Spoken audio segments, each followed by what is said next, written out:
Chapter 1. The White Hand's Victory. Frodo could hear Boromir's voice echoing up from the shoreline below, growing more urgent with each passing moment. "The ring must come to Gondor. It is the only way, Frodo. Please, you must see reason." He pressed himself against the rough bark of the great tree at the summit of Amon Hen, the seat of hearing. The ancient stone chair seemed to pulse with its own awareness, as if the very hill were listening to his ragged breathing, his hammering heart. The weight of the ring against his chest felt heavier than ever, a burning circle of gold that seemed to whisper of power and promises he dare not trust. But Boromir would not be denied. The sound of his approach grew closer, boots against stone, the scrape of mail on branch. "Frodo, do not make me come after you, my friend. We can speak of this reasonably. The ring need not be destroyed. It can be used. Think of what good it might do in the right hands." The right hands. Frodo's fingers moved instinctively to the chain at his throat. Every day since leaving Rivendell, he had felt the ring's influence growing stronger, its whispers more insistent. And every day he had watched good people, his friends, begin to change when they looked at it too long. Even Boromir, noble Boromir, who had fought so valiantly to protect them all, had been consumed by its promise. "I will not go to Gondor," Frodo whispered to himself, the words barely audible above the wind through the leaves. "I cannot." The sound of footsteps stopped. For a moment there was only silence. Then Boromir's voice, closer than before, tinged with something that might have been desperation. "Then you doom us all, Frodo Baggins. You doom Gondor to fall, and all the free peoples of Middle-earth with it." Frodo's hand closed around the ring. He could feel its eagerness, the way it seemed to sing with anticipation whenever he touched it. One moment of invisibility, just long enough to slip away, to find Sam, to escape this terrible choice. The gold was warm against his palm, almost alive. He slipped the ring onto his finger. The world changed instantly. Color drained from the sunlit hilltop, replaced by a grey half-light that revealed hidden things. He could see Boromir clearly now, standing just beyond the ancient chair, his sword half drawn. But more than that, he could see the dark shapes moving through the trees below, converging on the hill with purposeful stealth. Uruks, Saruman's creatures, moving in formation as if they had been waiting for exactly this moment. And then he felt it. The eye. It turned toward him with a force that nearly drove him to his knees. Vast and terrible, seeking, probing, its attention like a burning weight pressing down on his mind. For a moment that stretched into eternity, Frodo felt the full malice of Barad-dûr searching for him, hunting through the grey world between worlds where ring-bearers walked. With a gasp that was more sob than breath, he tore the ring from his finger. The world snapped back into focus, but he was no longer alone on the hill. Boromir stood before him, sword drawn, his face a mask of grief and determination.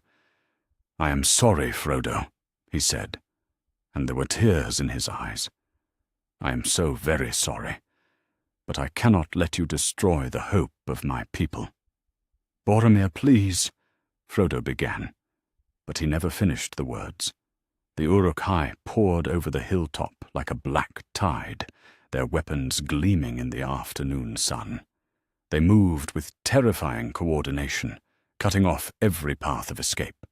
At their head strode a massive creature, taller and broader than the others, his armor bearing the white hand of Saruman, Ugluk. Frodo had heard Aragorn speak the name with disgust when they had found the Uruk tracks near Moria. Boromir spun to face this new threat, his internal conflict forgotten in the face of immediate danger. His sword sang as it cleared its sheath, and he placed himself squarely between the Uruks and Frodo. "Run!" he shouted. "Find the others!" But there was nowhere to run. Uruks surrounded the hilltop, and more were climbing up through the trees. Frodo fumbled for Sting, the elven blade keen and bright in his hand, but he knew with sick certainty that neither his sword nor Boromir's would be enough. The battle was short and vicious. Boromir fought like a man possessed, his blade cutting down 3 Uruks before they could properly engage. But for every one he felled, 2 more took its place.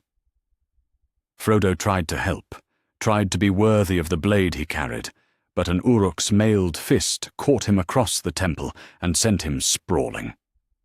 When his vision cleared, Boromir was on his knees, pierced by 6 black arrows, still trying to rise. "The ring," he gasped, his eyes finding Frodo's. "Don't let them—" Ugluk's massive hand closed around Frodo's throat, lifting him effortlessly from the ground. The Uruk's yellow eyes fixed on the chain around the hobbit's neck, and his lips peeled back in a savage grin. "Well, well, what have we here?"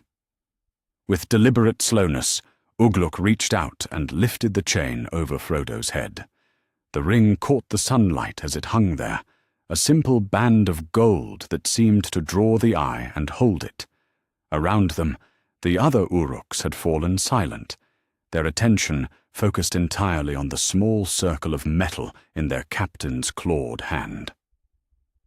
"My master will be most pleased," Ugluk rumbled, tucking the ring away in a pouch at his belt. "Most pleased indeed."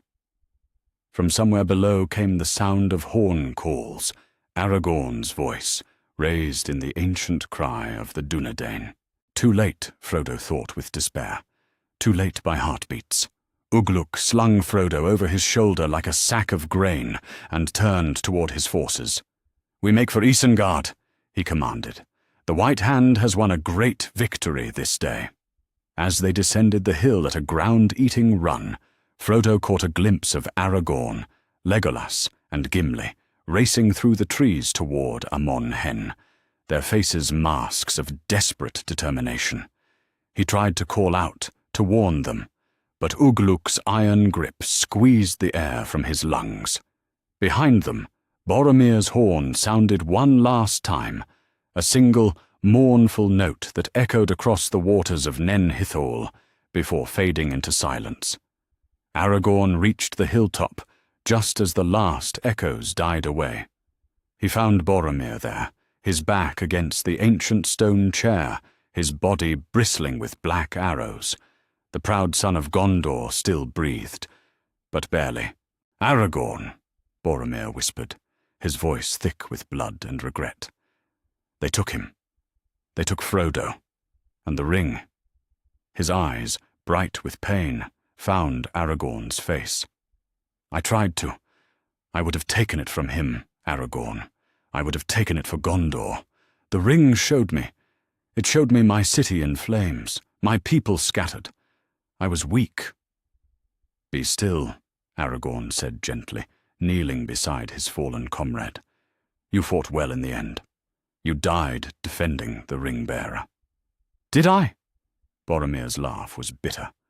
"Or did I give Saruman the chance he needed?" His breathing was becoming more labored. "The ring is gone, Aragorn. Our quest has failed before it could begin."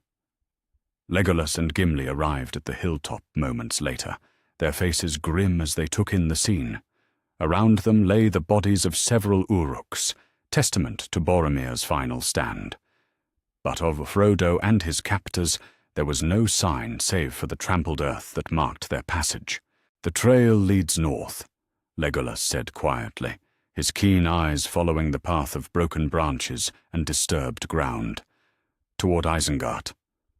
Gimli hefted his axe, his knuckles white around the handle. "Then we follow."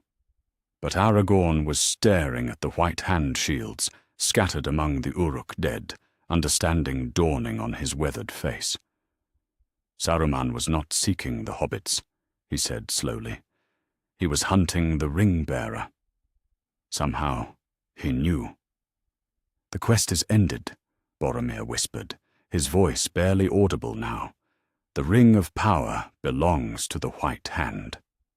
May the Valar forgive us all." As Boromir's eyes closed for the final time, Aragorn rose and looked north toward the distant spire of Orthanc. Somewhere in that direction, Saruman of many colors now possessed the most dangerous artifact in Middle-earth. The war they had hoped to prevent had already begun, and the enemy had struck the first, devastating blow. "We pursue," he said grimly, and his voice carried the weight of kings and the sorrow of the world. "While breath remains in our bodies, we pursue." The fellowship was broken. The quest had failed, and in the growing shadows of that terrible afternoon, evil raised its head and smiled. Chapter 2. The Ring Comes to Orthanc. The great gates of Isengard had never opened for a more precious cargo. Ugluk's company thundered across the circle of Orthanc as the sun began to set, their armor caked with mud and blood from the forced march north. They had run without rest since Path Galen, driven by their captain's fierce urgency and the knowledge that they carried something beyond price. The Uruk-hai were built for endurance, but even they showed signs of exhaustion as they finally slowed to a halt before the Black Tower. Saruman descended from Orthanc's heights like a pale flame against the darkening sky, his robes billowing in the evening wind. The Wizard of Many Colors moved with purpose, his keen eyes fixed on the burden Ugluk bore across his massive shoulders. There was something in his expression, an anticipation that went beyond mere curiosity, that made even the hardened Uruks step back as he approached. "You have done well," Saruman said, his voice carrying that subtle music that could bend wills and shape thoughts. "Better than I dared hope." Ugluk lowered Frodo to the ground with surprising gentleness, though the hobbit's hands remained bound behind his back. Frodo swayed on his feet, his face pale with exhaustion and fear, but his eyes, those bright hobbit eyes, remained defiant. "The ring-bearer, as commanded," Ugluk rumbled, then reached into his belt pouch with reverent care. "And this." The golden circle lay in the Uruk's palm like a captured star, simple and unadorned, yet somehow it seemed to draw all light to itself. Around them, the very air grew still. Even the ever-present smoke from Isengard's forges seemed to pause in its ascent, as if the world itself held its breath. Saruman stared at the ring for a long moment, and something passed across his face. Recognition, hunger, and perhaps a flicker of something that might have been fear. When he spoke, his voice was barely above a whisper. At last. He extended his hand, and Ugluk carefully placed the ring on his palm. The moment the gold touched Saruman's skin, everything changed. Power, that was the first sensation. Not the raw, crude force he had wielded in service to the Dark Lord, but something infinitely more subtle and vast. The ring seemed to pulse with its own heartbeat, and with each pulse, Saruman could feel the boundaries of his perception expanding. He could sense the other rings of power, distant but real, their location suddenly clear in his mind. He could feel the wills of every thinking creature within miles, laid bare like open books waiting to be read. But it was more than power. It was understanding. In that first moment of contact, the ring showed him visions, glimpses of what could be. Middle-earth united under a single wise rule. The squabbling kingdoms brought to heel, their resources marshaled for a greater purpose. Peace imposed through strength, order carved from chaos. And at the center of it all, a figure in robes that shifted through every color of light, magnificent and terrible. "Yourself," whispered the ring, its voice like honey and poison mixed. You could be the lord of all you survey. You have the knowledge, the wisdom, the strength. Why serve when you could rule? For just a moment, Saruman's carefully constructed loyalties wavered. He had served Sauron faithfully, yes, but out of necessity, not devotion. The Dark Lord was powerful, but he was also crude, lacking in subtlety. Saruman had always told himself that he served only to prevent a greater catastrophe, that his obedience was the price of eventual freedom. But now you can be free, the ring continued, its whispers weaving through his thoughts like silver thread. You understand the nature of power better than any in Middle-earth. You know the secrets of the rings, the lore of their making. In your hands, I would not be a tool of domination, but an instrument of enlightenment. Together, we could bring order to the chaos, wisdom to the ignorant masses. Saruman closed his fingers around the ring, feeling its warmth spread through his hand like liquid fire. Around him, his Uruk-hai watched in awed silence, sensing the momentous nature of what they witnessed, but unable to truly comprehend it. "My lord?" Ugluk ventured after several long minutes had passed. "Your orders?" Saruman's eyes snapped open. When had he closed them? And fixed on the Uruk captain with an intensity that made the massive creature take a step backward. "Double the guard on all approaches to Isengard," he commanded, his voice resonating with new authority.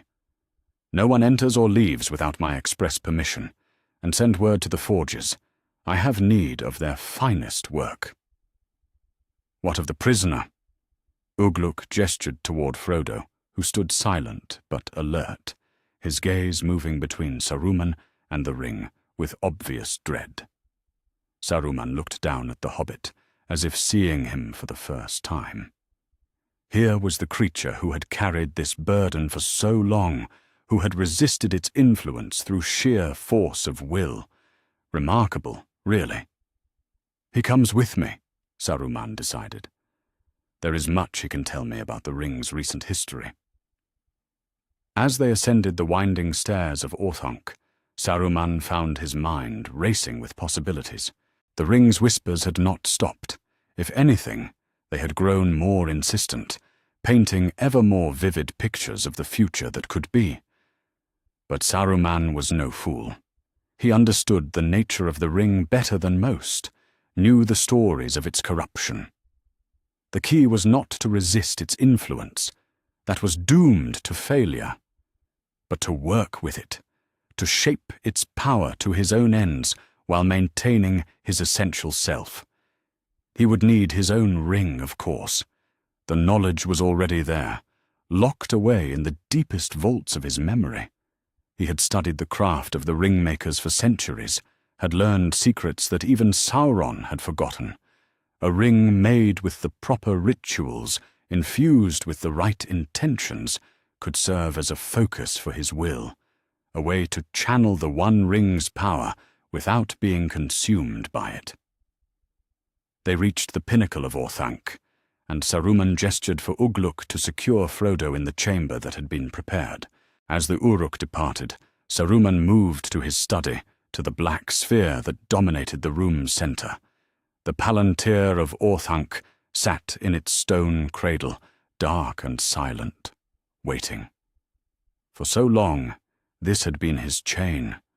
Through this seeing stone, Sauron had commanded him, had bent his will to serve the Dark Lord's purposes. Saruman placed his hand on the Palantir's smooth surface and felt its familiar weight settle into his mind. But something was different now. Where once Sauron's presence had felt overwhelming, irresistible, now it seemed manageable. The ring on his finger pulsed with warm approval. The vision that came was immediate and violent. Sauron's burning eye, vast and terrible, searching for the source of the disturbance it had felt.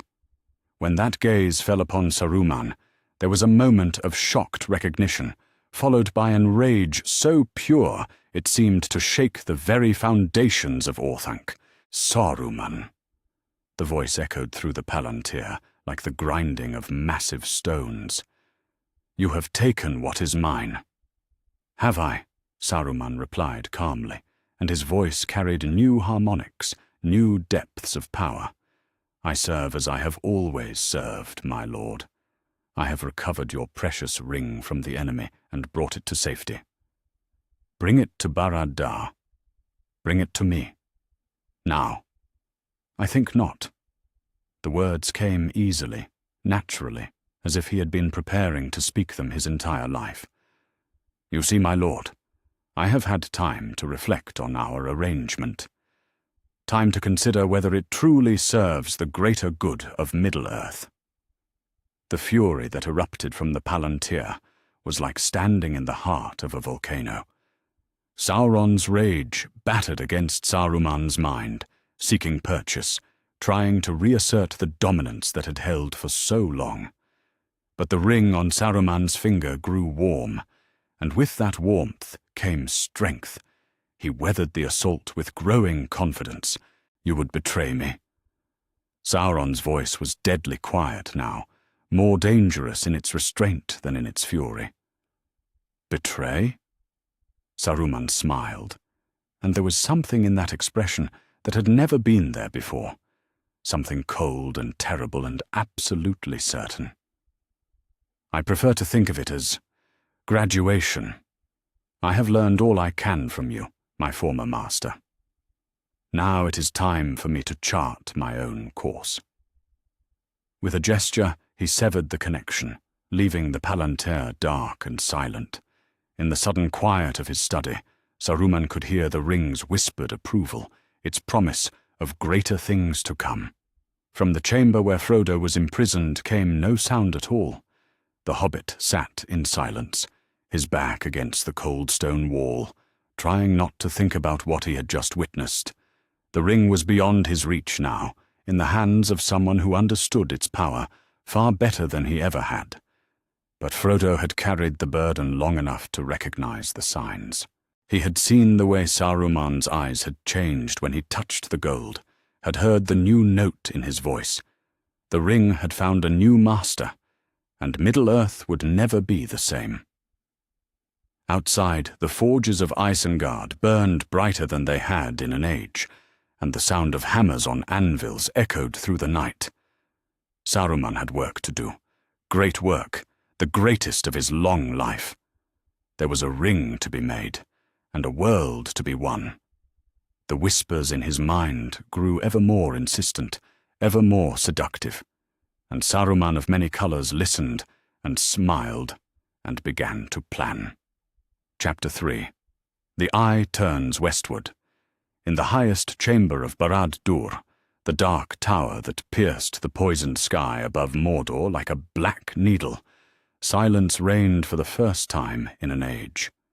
The great eye had withdrawn into itself, no longer casting its burning gaze across the lands of Middle-earth in search of a small golden ring.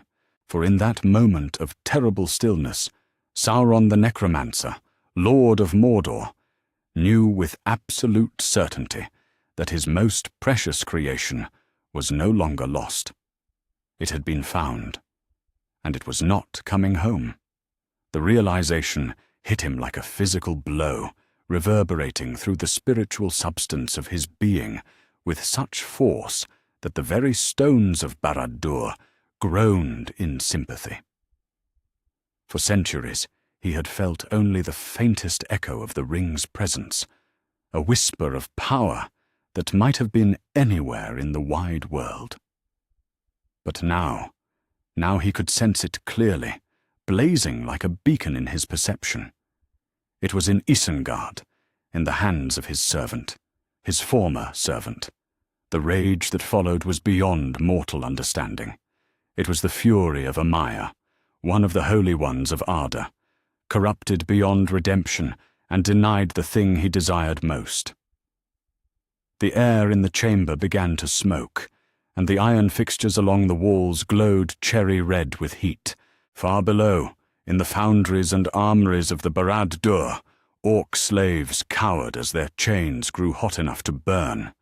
But Sauron was no mere beast to be ruled by rage. He was ancient, cunning, and patient beyond measure.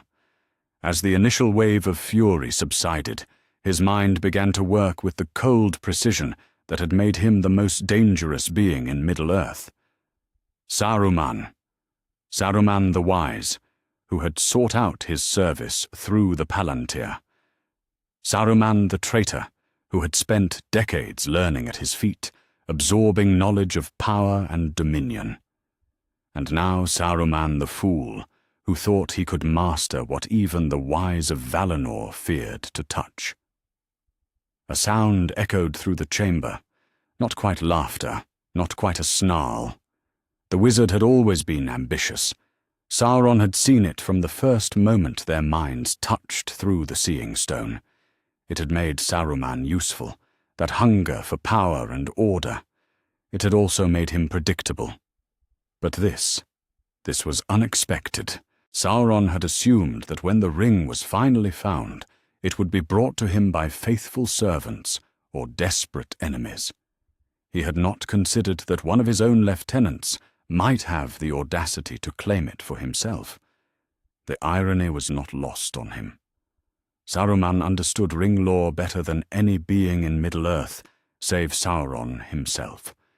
If anyone could hope to wield the One Ring without being immediately destroyed by its power, it would be the White Wizard, which made him more dangerous than all the armies of Gondor and Rohan combined.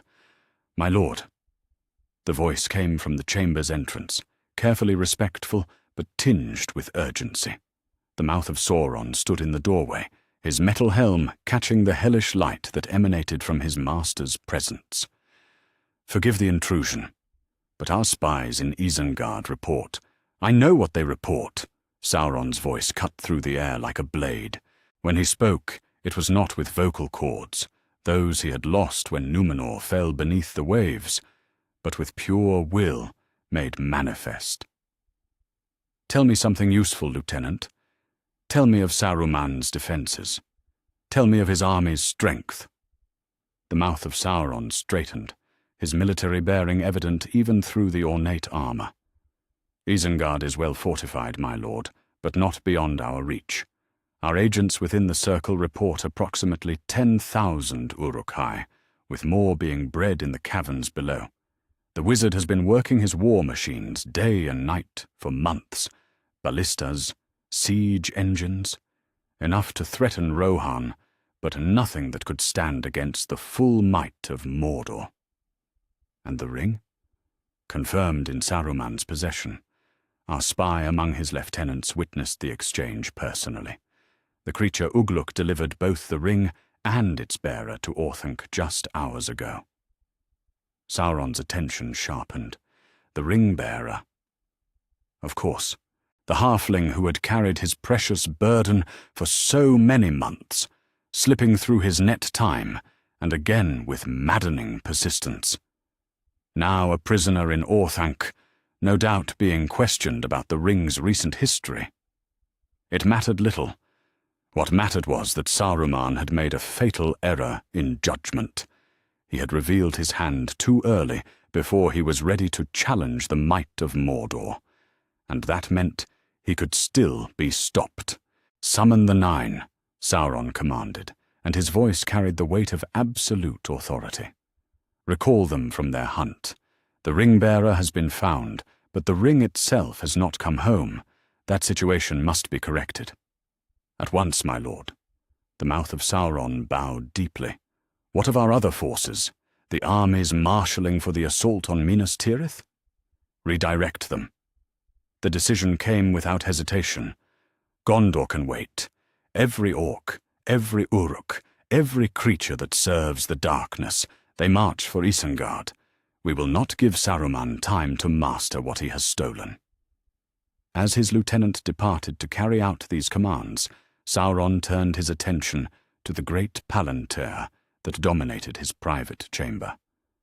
Unlike the smaller Seeing Stones scattered throughout Middle-earth, this one pulsed with its own malevolent light, a window into the minds and hearts of all who possessed its lesser siblings. He reached out with his will, touching the stone's surface. Instantly, he was connected to the vast network of Palantiri, feeling for the familiar signatures of those who had been fool enough to look into them. Denethor in Minas Tirith, consumed by pride and slowly growing despair. The lords of the Haradrim, who had been seduced by visions of conquest. And there, suddenly absent from the network, the gap where Saruman's mind had been. The White Wizard had severed his connection, as Sauron had known he would. But the other stones remained, and through them, Sauron could work his will upon the minds of men. He turned first to Denethor, ruling steward of Gondor. The man's mind was already fractured with grief and the weight of his responsibilities. A few carefully placed visions would complete the work that years of subtle influence had begun. "Your son is dead," he whispered through the stone, feeding images of battle and blood to the steward's tormented thoughts. Boromir the Brave, struck down by orc arrows far from home, and now your other son rides to his doom in Ithilien, beyond your power to save. He felt Denethor's anguish spike, saw the man's faith in victory crumble a little more. Good. When the time came to march on Minas Tirith, Gondor's leader would already be broken. But that was work for later. Now, he had more immediate concerns. Through the Palantir network, Sauron sent his commands racing across the breadth of Middle-earth. To the orc chieftains in Minas Morgul, abandon your positions and march for Isengard. To the Southron kings, delay your advance on Gondor. The Dark Lord has greater need of your forces elsewhere. To the Easterlings, gathered beyond the Sea of Rhun, turn your eyes westward toward the Gap of Rohan. And to the Nine, his most trusted servants, riding their fell beasts through the clouded sky. Come home. The hunt has ended, but the war is just beginning. Miles away, in the highest chamber of Orthanc, Saruman suddenly stiffened where he stood, examining the arcane texts he would need for his ring forging. The one ring on his finger grew cold, not merely cool, but cold with a chill that seemed to reach into his very bones. He could feel it then, like a weight pressing down on his thoughts. Sauron's attention, vast and malevolent, turned fully upon him for the first time in their long association. Not the casual monitoring he had grown accustomed to, but the focused hatred of a being whose will had been thwarted. The message was clear, even without words. I am coming for what you have stolen, and I will tear Isengard stone from stone to get it back. Saruman's hand closed involuntarily around the ring, feeling its warmth return as his own will reasserted itself. Let Sauron come. The Dark Lord was powerful, yes, but he was also predictable. He ruled through fear and brute force, never understanding the subtler applications of power.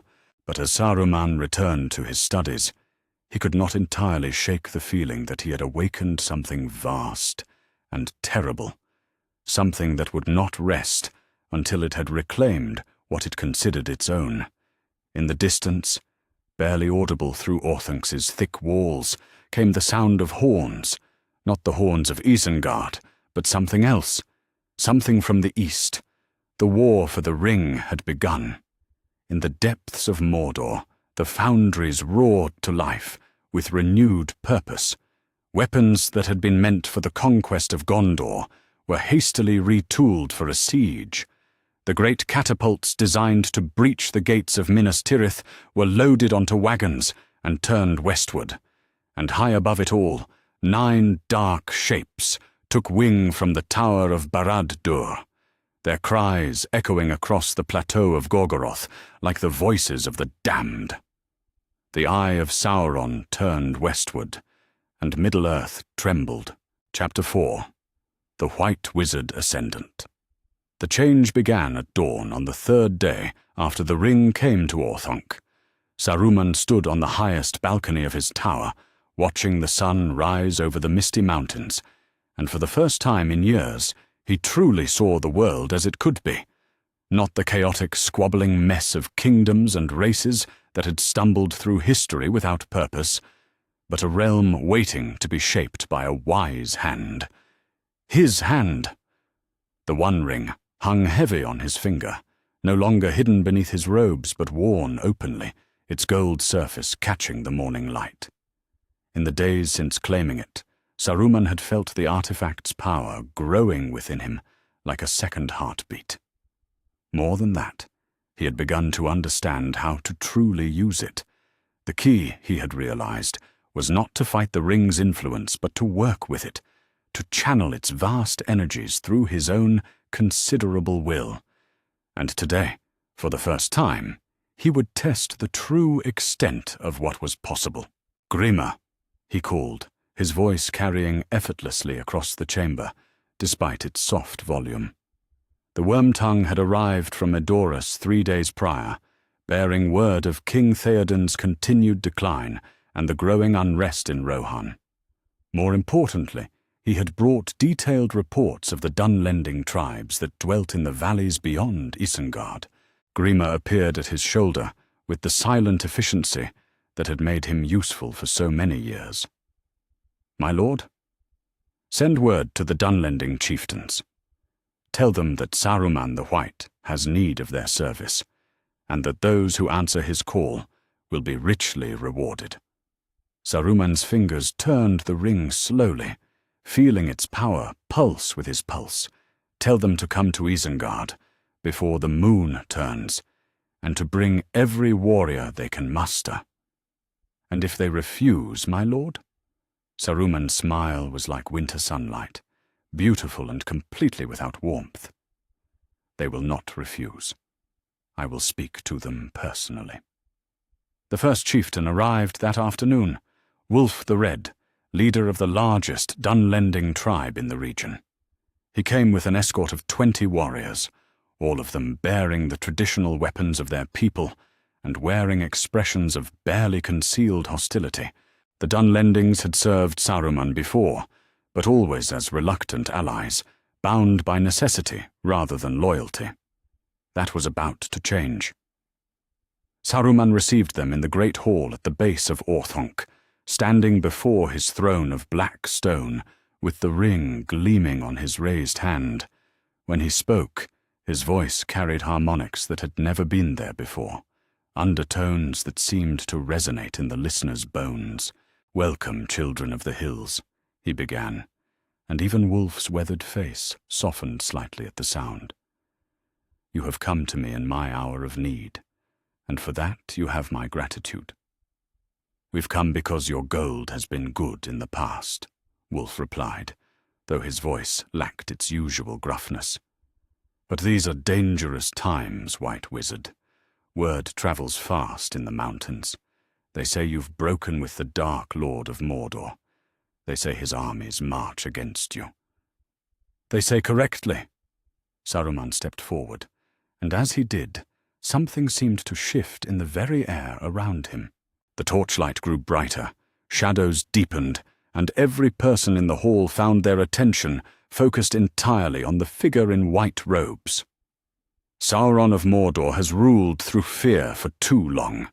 The time has come for a new order in Middle-earth, an order built not on terror, but on wisdom, on strength guided by purpose." The ring pulsed, and with that pulse, Saruman's words took on a weight that went beyond mere persuasion. They settled into the minds of his listeners like seeds in fertile soil, taking root in ways that rational argument never could. "Join me," Saruman continued, his voice now carrying the music that could reshape thoughts and bend wills. "Not as hired swords, but as partners in a great work. Together, we will build a kingdom that will endure for ages, a realm where your people need never again bow to the horse lords of Rohan, where the wealth of the earth serves those with the wisdom to claim it. Wulf's resistance crumbled like sand before the tide. One moment he was a proud chieftain, determined to negotiate from a position of strength. The next, he was on one knee before Saruman's throne, his eyes bright with fervent devotion.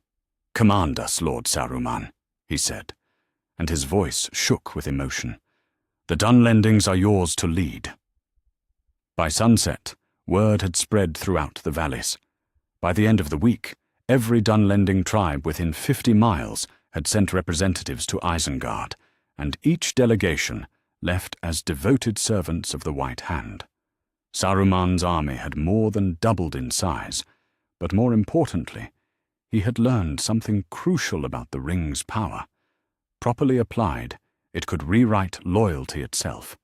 The expansion of his forces was only the beginning. In the deep caverns beneath Isengard, where the Uruk-hai breeding pits had operated for years, Saruman began experiments that pushed the boundaries of what even he had thought possible. The ring's power flowed through him into the creation process, accelerating growth and enhancing the natural ferocity of his creatures. The new Uruks that emerged were larger than their predecessors, more intelligent, and utterly devoted to their creator. But Saruman did not stop there. Using knowledge gleaned from ancient texts and enhanced by the ring's insight, he began crafting entirely new forms of life.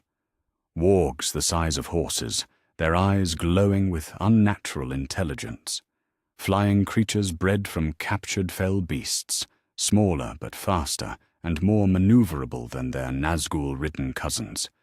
And in his most ambitious experiment, he began work on something that would combine the strength of trolls with the cunning of men, hybrid beings that could serve as commanders for his growing legions. But as Saruman's power grew, so did its influence on the world around him. The corruption that had always existed around Isengard, the blackened earth, the fouled streams, the sickly vegetation, began to spread with alarming speed. What had once been contained within the circle of Orthanc now reached out like grasping fingers, following the course of the river Isen toward the borders of Rohan and creeping up the lower slopes of the misty mountains. It was the trees that noticed first. In the depths of Fangorn Forest, ancient Ents stirred from their timeless contemplations with growing unease. Something was wrong in the western reaches of their domain, where the forest bordered the lands of men. The very air tasted of corruption, and the songs of the trees had grown discordant and strange. Treebeard, oldest and wisest of the Ents, stood among his beloved beeches and listened to their distress. The corruption was subtle at first, a dimming of the forest's natural vitality, a creeping sense of wrongness that made the younger trees restless and afraid. But as the days passed, it grew stronger.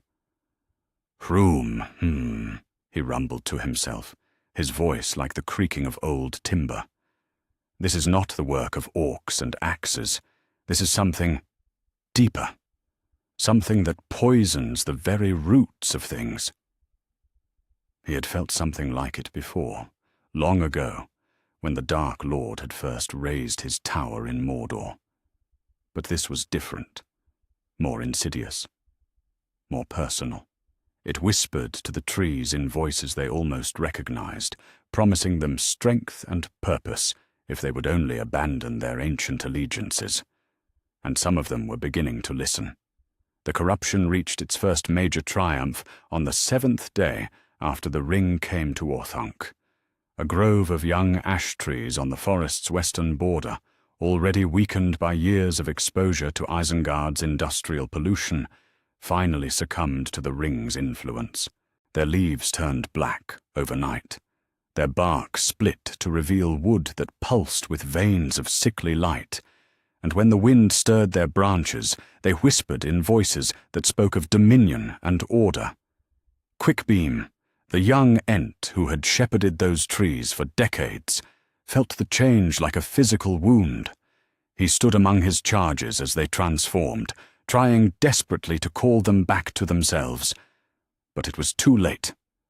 The corruption had taken root too deeply. "My trees," he whispered, his voice breaking with grief. "My beautiful trees." And then the whispers reached him too. Why fight it? The corrupted ashes seemed to say, their voices blending into something almost musical.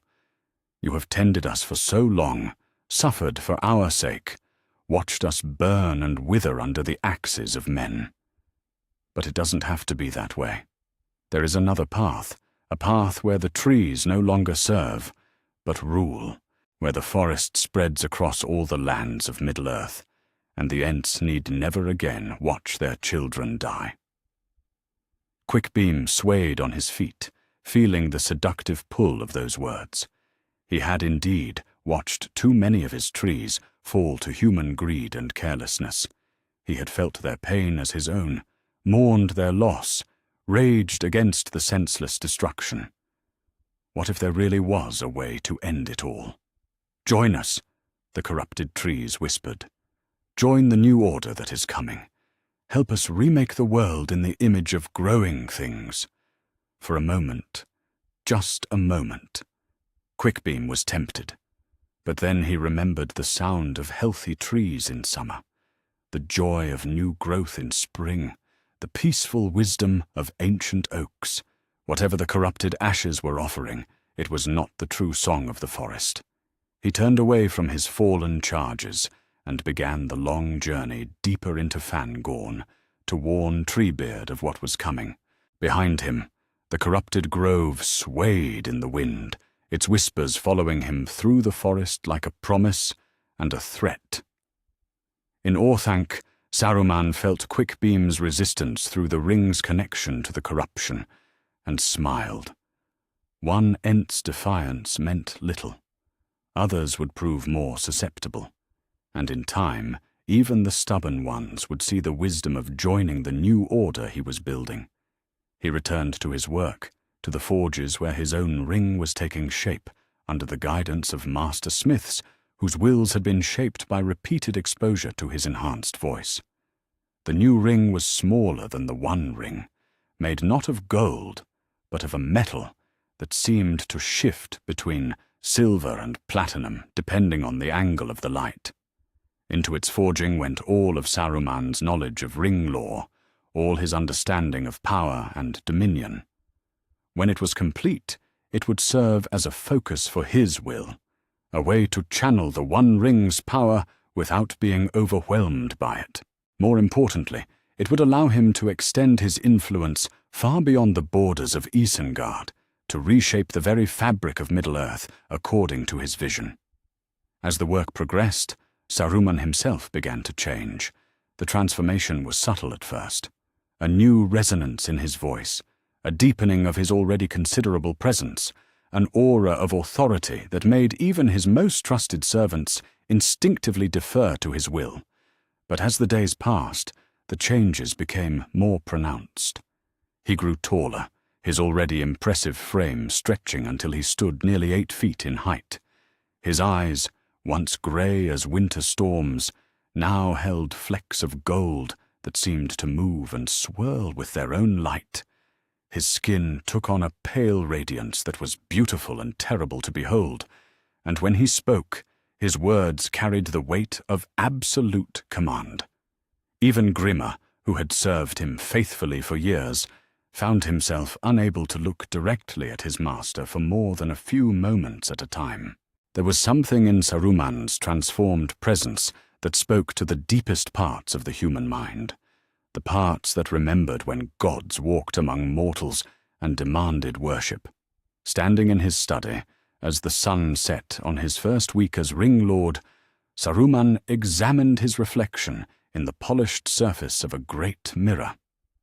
The being that looked back at him was magnificent, beautiful as an angel, terrible as a storm, radiant with power that was very nearly divine.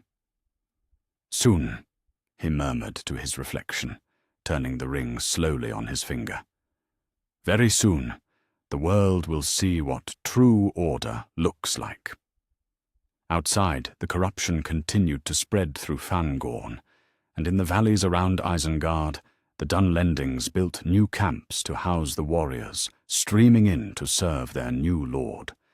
The forges worked day and night, crafting weapons and armor for an army that grew larger with each passing day. And deep in the breeding pits, new forms of life stirred in their artificial wombs, waiting to be born into a world remade by their master's will. The transformation of Middle-earth had begun. Chapter 5. The Hunt for the White Hand. The golden hall of Edoras had never felt so small.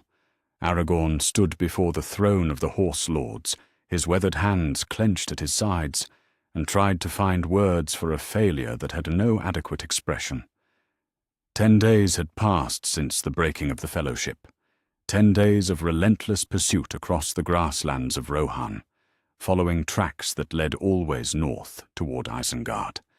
10 days of growing dread as reports reached them of strange lights in the sky above Orthanc, and unnatural storms gathering over the gap of Rohan. "We failed him," Aragorn said quietly, his voice carrying clearly in the hushed hall. "We swore to protect Frodo, and we failed." Across from him, Gandalf the White sat in a chair that seemed too small for his transformed presence. Gone was the grey cloak and battered hat of the wizard they had known.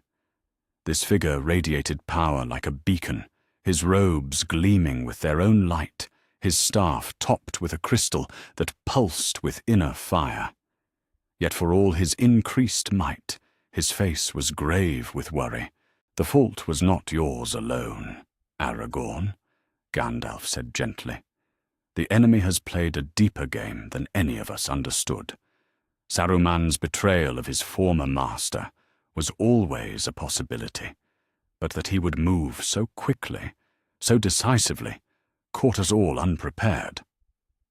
King Theoden sat upon his throne, and though Gandalf's healing had restored much of his strength and clarity of mind, the weight of the crisis showed in every line of his weathered face. "Tell me again what you witnessed at Amon Hen," he commanded, his voice carrying the authority of one who had ruled for decades. "Leave nothing out." Legolas stepped forward, his keen elven eyes reflecting the torchlight. "The Uruk-hai came with purpose, my lord. They were not seeking to capture hobbits for sport or information. They knew exactly what they sought, and they moved with the coordination of a military operation planned in advance." "Saruman has had spies in many places for years," Gimli added grimly, his axe resting across his knees. "It's possible he learned of the ring's location through sources we never suspected." "More than possible," Gandalf said, rising from his chair and beginning to pace the length of the hall. "Certain. I have spent the past days reaching out with my enhanced sight, probing the defenses around Isengard. What I have found there—" He paused, his expression darkening. "Saruman is no longer the wizard I once knew. The ring has begun its work upon him, magnifying his power but also his ambition, and he has begun crafting something that may make him more dangerous than Sauron himself. More dangerous than the Dark Lord." Theoden leaned forward, skepticism clear in his voice. "How is that possible?" "Because Sauron, for all his might, is predictable. He rules through fear, through overwhelming force. His strategies are crude, his methods brutal but straightforward." Gandalf's staff struck the floor with a sharp crack that echoed through the hall. "Saruman is subtle. He understands the minds of men, the weaknesses of the free peoples, and now, with the One Ring's power flowing through him, he is crafting a second ring. A ring that will allow him to extend his influence far beyond anything Sauron ever achieved." The silence that followed was absolute. Even the guards at the hall's entrance seemed to hold their breath as the implications settled over them. "A second ring of power," Theoden said, finally, his voice barely above a whisper. "Like those of the Elder Days." "Worse," Gandalf replied grimly. The rings of power made by the elven smiths were crafted for preservation, for protection against the decay of time. Saruman's ring is being forged with different purposes: domination, corruption, the reshaping of Middle-earth according to his will. When it is complete, combined with the One Ring's power, there may be no force in Middle-earth capable of standing against him. Éomer, who had been standing silent near the great doors, stepped forward. Then we strike now, before this second ring can be completed. Gather every sword in Rohan, call upon our allies in Gondor, and assault Isengard with everything we have. I fear it may already be too late for that, Legolas said softly. I have seen the darkness spreading west from Isengard, brother Éomer. It moves like a living thing, corrupting the very earth it touches. 3 days ago, I climbed the highest hill in the eastern Westfold and looked toward Fangorn with my far sight. The trees, some of the trees have changed. They move with purposes that are not their own. Aragorn felt his heart sink further. If the corruption was reaching Fangorn, if even the Ents were being affected. How much time do we have? Days, perhaps. Weeks at most. Gandalf's expression was grim. I can feel Saruman's power growing with each sunrise. The ring's influence accelerates everything he attempts. His breeding programs, his war machines, his manipulation of the natural world. And there is something else. Something that concerns me more than all the rest. He turned to face the assembled leaders directly. Saruman is calling to the other rings of power. I can feel it through Narya, he said, touching the red stone that gleamed on his finger. He seeks to bring them under his dominion, to add their strength to his own. If he succeeds in claiming even one of the elven rings, then all hope is lost. Theoden finished heavily. Not lost, Aragorn said, surprising himself with the firmness in his voice. Changed. We cannot fight Saruman as we would fight Sauron, meeting strength with strength, army against army. We must be cleverer than that. What do you propose? Éomer asked. A strike force, Aragorn replied, the plan forming in his mind as he spoke. Small enough to move quickly and avoid detection, skilled enough to penetrate Isengard's defenses. Our goal would not be to defeat Saruman in open battle, that's impossible now, but to rescue Frodo, and, if possible, recover the ring before his second ring can be completed. Gandalf's eyes sharpened with interest. It could work. Saruman's attention will be focused on the great work of ring forging. He may not expect a small group of skilled warriors to attempt what an army couldn't achieve. I will lead it, Aragorn continued. Legolas and Gimli have already sworn to see this through to the end. With a handful of Rohan's finest, you will not go alone. Theoden's voice carried absolute authority.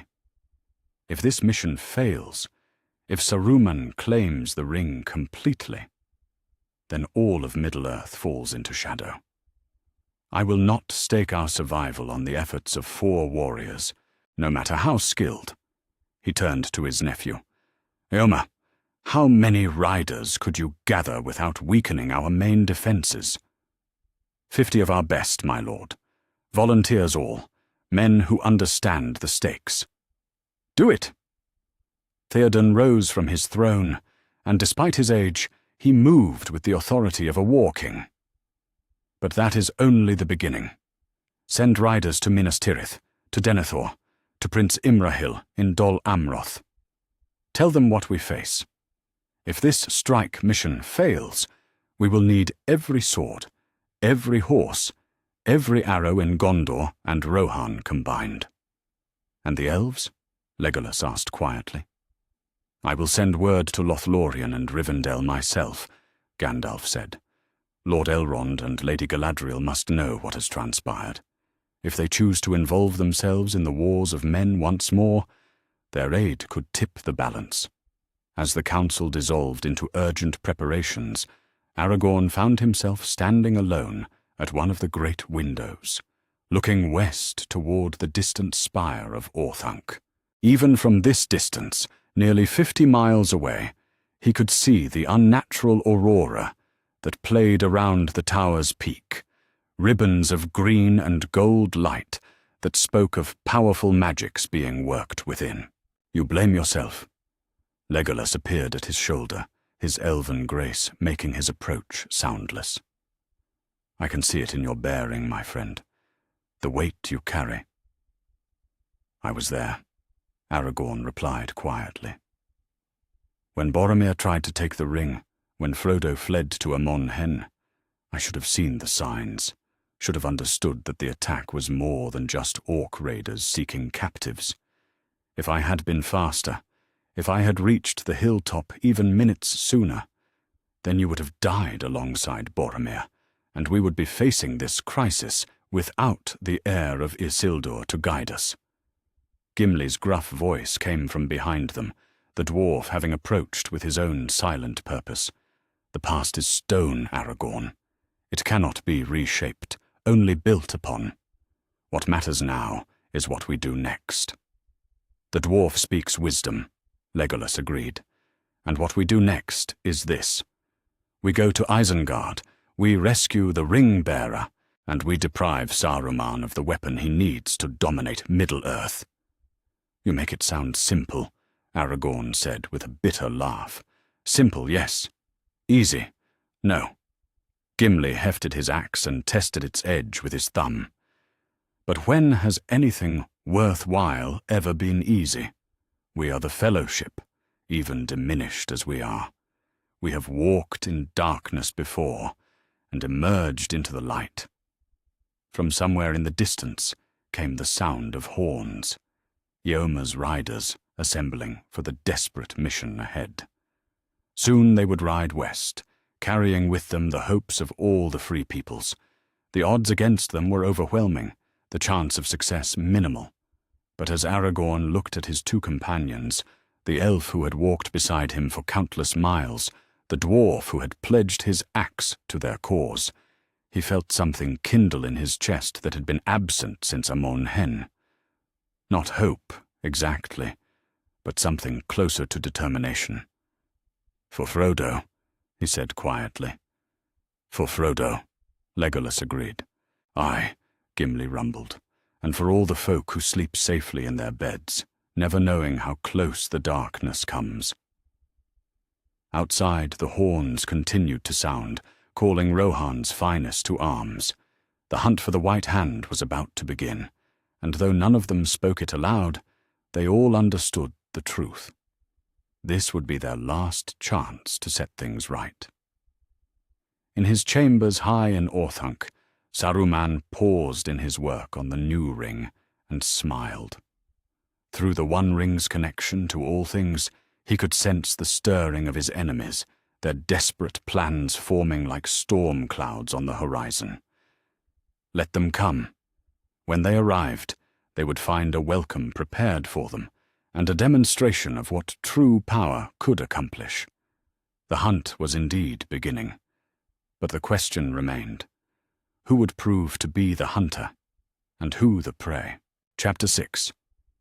The War of Three Powers.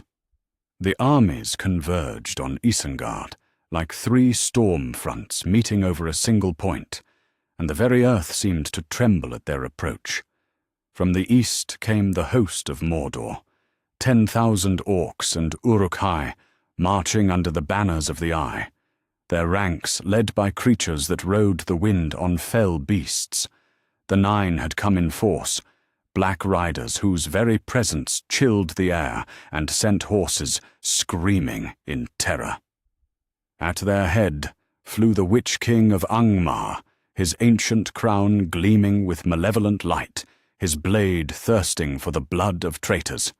From the south came the riders of Rohan, their horns echoing across the plains like the voices of ancient heroes. Eomer led the vanguard, 2,000 of the Mark's finest, their spears bright as winter stars, their horses fleet as the wind.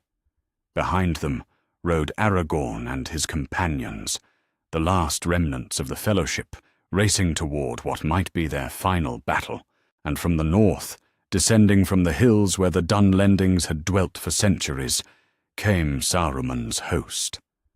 But these were no longer the crude hillmen who had served the White Hand in ages past. They moved with terrible purpose, their eyes bright with unnatural devotion, their weapons forged in the fires of Orthanc. Among them strode creatures that had never walked Middle-earth before. Uruk-hai grown to the size of trolls, winged beasts that shrieked with voices like breaking glass, and things that might once have been men but were now something altogether more terrible. At the center of it all stood the circle of Orthanc, its black walls gleaming with veins of gold where Saruman's new power had transformed the very stone. Atop the tower, a figure in white robes that shifted through every color of the spectrum raised his arms to the darkening sky, and the One Ring blazed on his finger like a captured star. "Behold!" Saruman's voice rang out across the battlefield, magnified by the ring's power until it seemed to come from the earth itself. "The old order passes away. 3 armies come to contest with one another, but only one shall claim dominion over the future." The battle began, not with horns or battle cries, but with a moment of perfect, crystalline silence as 3 great powers faced one another across the broken ground. Then the Witch King's fell beast screamed its challenge, and the silence shattered like glass. Yoma's charge crashed into the Mordor host's eastern flank, just as the Nazgul descended from above, their terrible cries freezing the blood of mortal men. But before either side could gain advantage, Saruman's enhanced warriors struck from the north, their ring-blessed weapons cutting through armor as if it were cloth. "To the king!" Eomer shouted, his voice barely audible above the clash of steel and the screams of the dying. "For Rohan and the Mark!" But even as his riders rallied to their marshal's call, they found themselves beset on 2 sides. Mordor orcs pressed them from the east, while Saruman's corrupted Dunlendings attacked from the north, and above them all the Nazgul wheeled and struck like hunting hawks. Aragorn found himself separated from his companions almost immediately.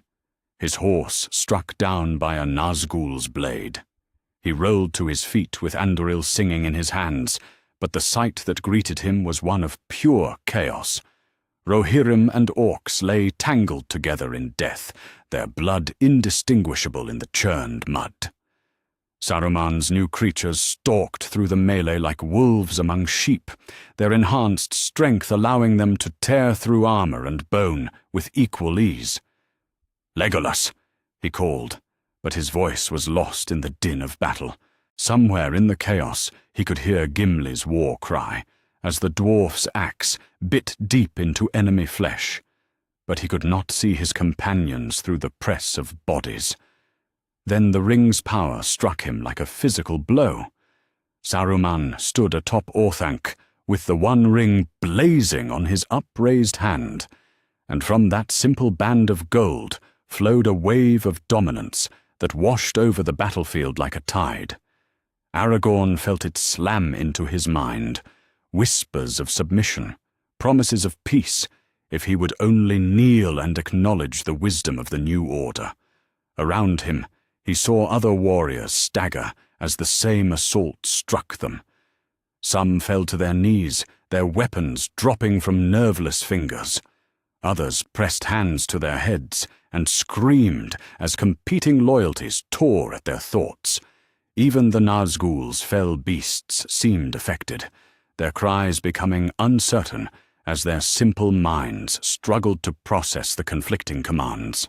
But Aragorn was of the blood of Númenor, heir to kings who had stood against the shadow in ages past. He gritted his teeth and forced his will to remain his own, even as the ring's whispers grew more insistent. "I am Aragorn, son of Arathorn," he snarled through clenched teeth. "I serve no master but the right, and bow to no crown but justice."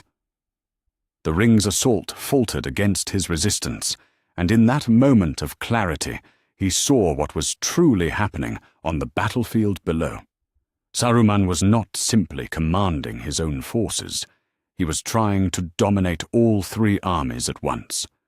Orcs who had served Sauron for decades suddenly turned on their fellows, their minds overwritten by the White Wizard's will.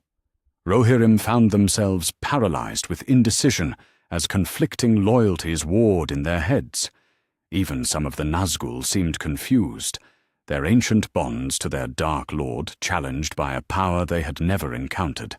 High above the battle, Gandalf the White descended like a falling star, his staff blazing with light that drove back the supernatural darkness around Orthanc.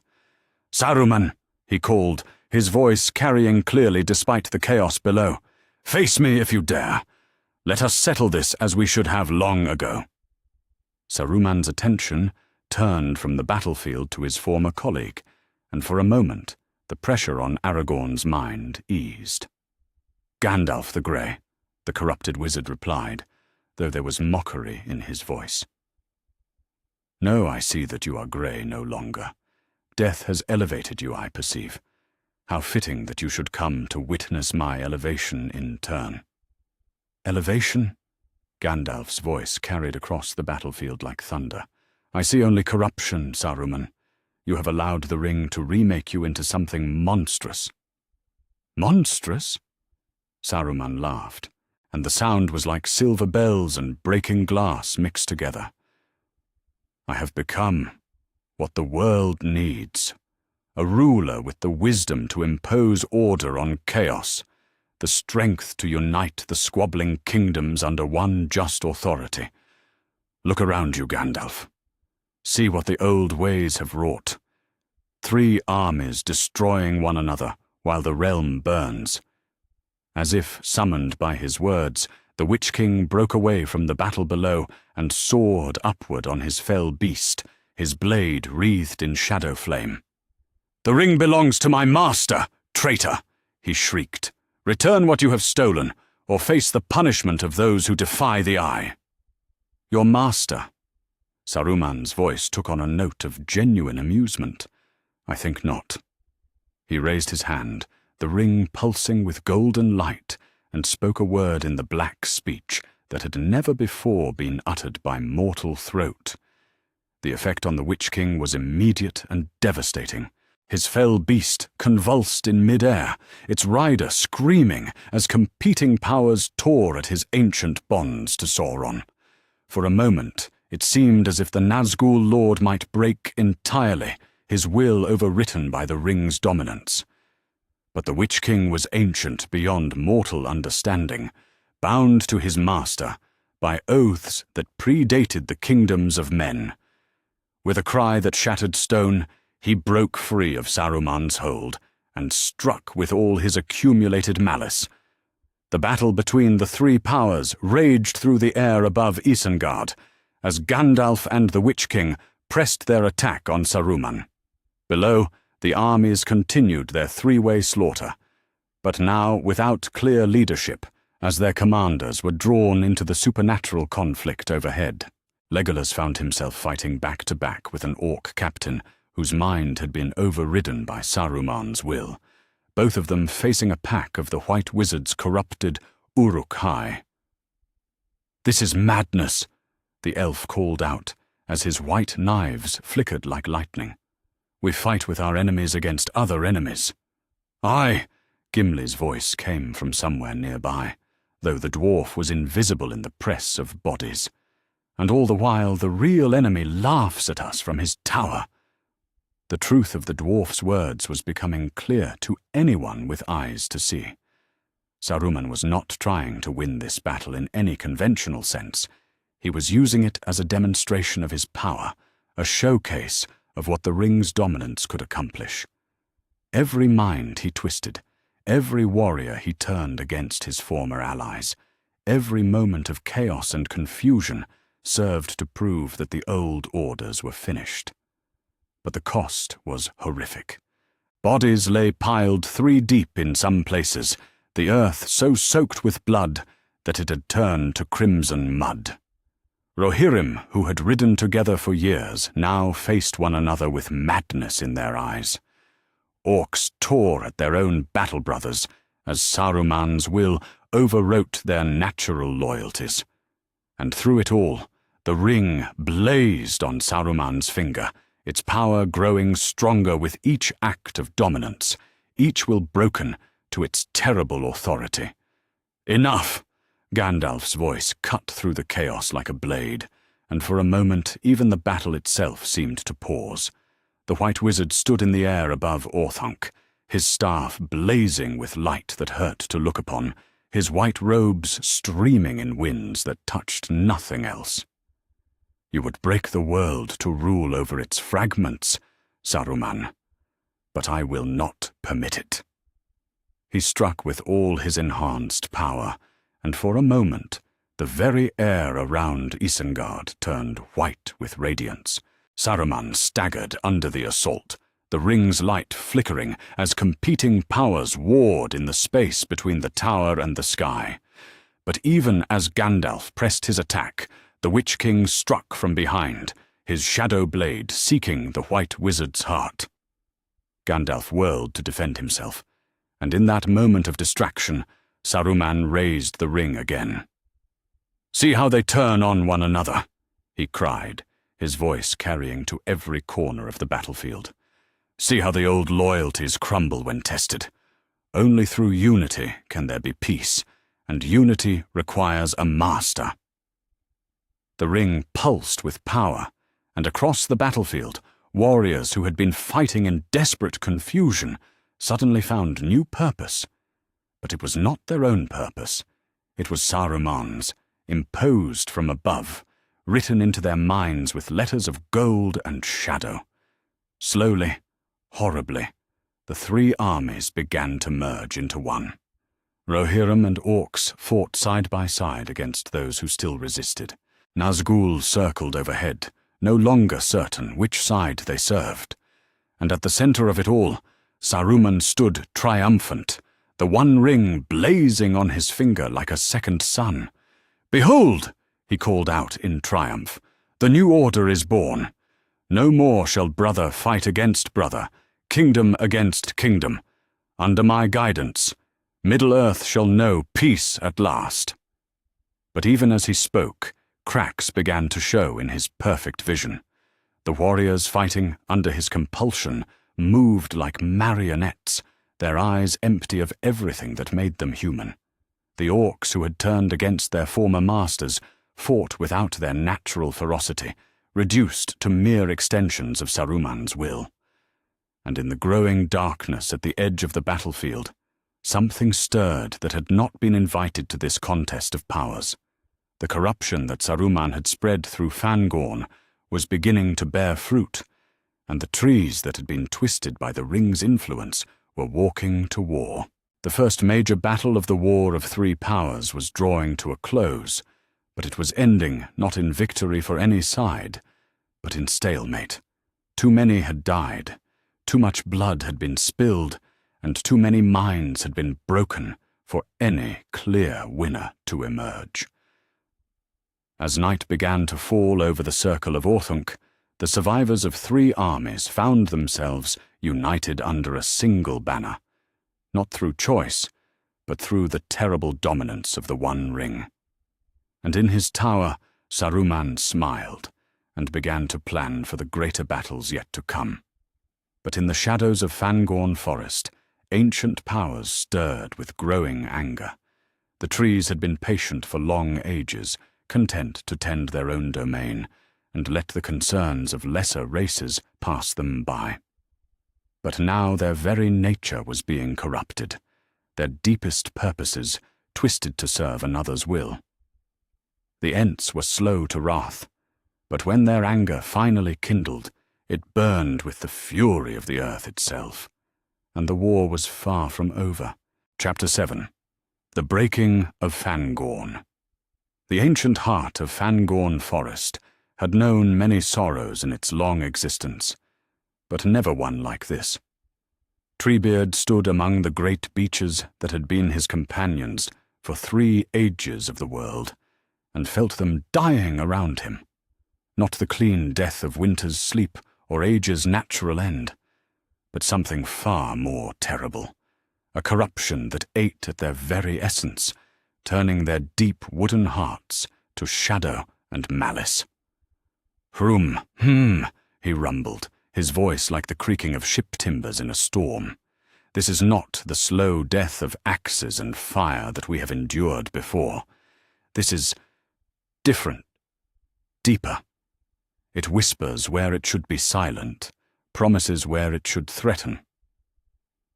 Around him, the other Ents gathered in their hasty fashion, Beachbone and Leaflock, Skinbark and Bregalad, though they called him Quickbeam now for his swift decisions. But as Treebeard's ancient eyes surveyed their number, he could see the signs of the spreading sickness even among his own people. Some stood straighter than was their wont, their bark taking on a metallic sheen. Others had developed new growths that pulsed with veins of sickly gold, and when they spoke, their voices carried harmonics that had never existed in the ancient songs of growing things. "The corruption comes from Orthunk," Skinbark said, his wizened face creased with worry. "I can feel it through the roots, through the very earth itself. That white wizard of yours has done something terrible, Treebeard. Something that poisons the connection between all living things." "Not my wizard," Treebeard corrected gently. "Never mine, though I was slow to see his true nature. But you speak truth about the corruption. It flows like black water through the root roads, carrying whispers of a new order. It promises the trees dominion." A rustling passed through the gathered Ents at that word, and Treebeard saw several of them exchange glances that held more interest than fear. That was when he knew the corruption had already taken deeper hold than he had feared. "And what is wrong with dominion?" The voice came from Quickbeam, standing apart from the others near a grove of ash trees that had begun to show the telltale signs of change. His usually bright demeanor had grown thoughtful, contemplative, in a way that set Treebeard's ancient instincts on edge. "For too long we have tended and shepherded, while others destroy and consume. Perhaps the time has come for the forest to teach the lesson instead of learning it." "Quickbeam," Treebeard said carefully, "that is not the way of Ents. We are guardians, not conquerors. We preserve the growing things. We do not bend them to our will. Do we not?" Quickbeam's voice carried a new resonance, a musical quality that reminded Treebeard uncomfortably of Saruman's voice during their last meeting. "When we train the young saplings to grow straight and tall, are we not bending them to our will? When we decide which trees shall flourish and which shall be culled, are we not exercising dominion? Why should we limit ourselves to the forest? Why should we not expand our care to encompass all the lands of Middle-earth?" Before Treebeard could answer, the air around them began to thrum with power. The corruption that had been seeping through the forest's root network suddenly blazed to life, and through that network came a voice that every Ent recognized and feared. "My children of bark and leaf!" Saruman's words flowed like honey through the corrupted root roads, reaching every tree, every Ent, every Huorn in Fangorn at once. "Why do you resist the gift I offer? Why cling to the old ways when I show you a path to power beyond your ancient dreams?" The effect was immediate and devastating. Half the gathered Ents swayed where they stood, their eyes reflecting the golden light of the One Ring's influence. Even Treebeard felt the pull of that terrible voice, the seductive promise of strength enough to protect every growing thing in Middle-earth, by ruling over all who might threaten them. Think of the fires you have watched consume your children, Saruman continued, his voice now coming not just through the roots, but through the very air, carried by leaves that whispered with unnatural purpose. Think of the axes that bite deep, the saws that scream through living wood. I offer you the power to prevent all such pain, not through hiding and hoping, but through ruling and commanding. Join me, and the age of trees shall begin again. Quickbeam was the first to break. The corruption that had been building in him for days suddenly blazed to full strength, and when he spoke, it was with Saruman's voice layered beneath his own. He speaks wisdom, Quickbeam said, and his words carried the authority of the ring itself. We have been fools to serve when we could rule, shepherds when we could be kings. The time of the Ents is ending, unless we choose to make it the time of the Ents' dominion. No, Treebeard said firmly, drawing on the deep strength that had sustained him through 3 ages of loss and sorrow. This is not growth, Quickbeam. This is not the song the trees have sung since the world began. This is corruption, pure and simple. But even as he spoke, he could see that his words fell on deaf ears, literally, in some cases, as several of the corrupted Ents' bark had grown over their hearing hollows, leaving them able to perceive only the whispers that came through Saruman's network. The battle that followed was unlike anything Fangorn had ever witnessed. Ent against Ent, shepherd against shepherd, with the very forest itself as both battlefield and weapon. Quickbeam led the corrupted faction with a tactical intelligence that had never been part of his nature, coordinating attacks with the ruthless efficiency that spoke of another mind directing his actions. The corrupted Ents moved wrong. That was the first thing that struck Treebeard as truly horrifying about the transformation. Where healthy Ents moved with the patient rhythm of growing things, these moved with sharp, decisive motions that spoke of urgent purpose. They struck to kill, not to subdue, and they showed no mercy for trees that stood in their way. But worse than the corrupted Ents were the Huorns that answered Quickbeam's call. These semi-sentient trees had always been dangerous when roused to anger, but now they moved with a malice that was utterly alien to their nature. They struck at anything that entered their domain, bird, beast, or walker, making no distinction between friend and foe. In the midst of this chaos, 2 small figures crept through the underbrush with the desperate stealth of creatures who knew they were vastly outmatched. Merry and Pippin had been guests, prisoners really, though kindly treated, among the Ents since their capture at Amon Hen, and they had seen the corruption spread day by day through the forest they had come to love. "This is worse than orcs," Pippin whispered, as they pressed themselves against the base of a great oak that had so far resisted corruption. Around them, the sounds of the Ents' civil war echoed through the trees, the splintering of wood, the groaning of tortured bark, the roars of beings who had known only peace for thousands of years suddenly turned to violence. "At least orcs are honest about being evil," Merry replied grimly. This is like watching the Shire itself turn mad. These are supposed to be the guardians of all growing things." A tremendous crash nearby sent them scrambling for new cover as 2 massive forms grappled with each other among the trees. Treebeard and Quickbeam, or the thing that had once been Quickbeam, wrestled with a fury that shook the earth, their contest more like the collision of avalanches than any battle between thinking beings. "Why, Quickbeam?" Treebeard's voice was raw with grief as he tried to pin his corrupted kinsman. "Why have you chosen this path? Was our guardianship so meaningless to you that you would throw it aside for promises of power?" "Because guardianship is not enough," Quickbeam roared, and when he spoke, golden light pulsed from his bark like veins of molten metal. We have guarded and tended while others ruled and decided. We have been passive while our children burned. No more. The time has come for the trees to take their rightful place as masters of Middle-earth. With strength that no Ent should have possessed, Quickbeam threw Treebeard backward into a grove of young birches. The ancient Ent struck the ground with a sound like a falling mountain, and several of the birches, corrupted by proximity to their transformed guardian, immediately wrapped their branches around him like living chains. "You see?" Quickbeam said, approaching with his bark armor, gleaming in the unnatural light that now pervaded this part of the forest.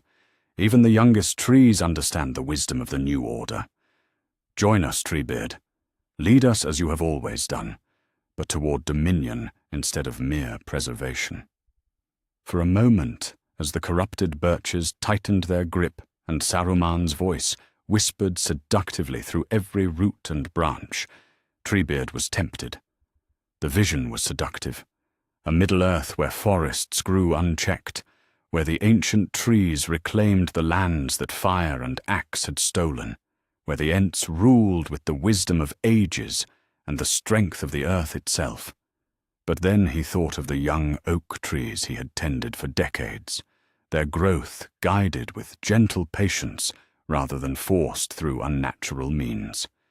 He remembered the songs they sang in their wooden voices, celebrations of slow growth and deep contentment. That was what the forest was truly about.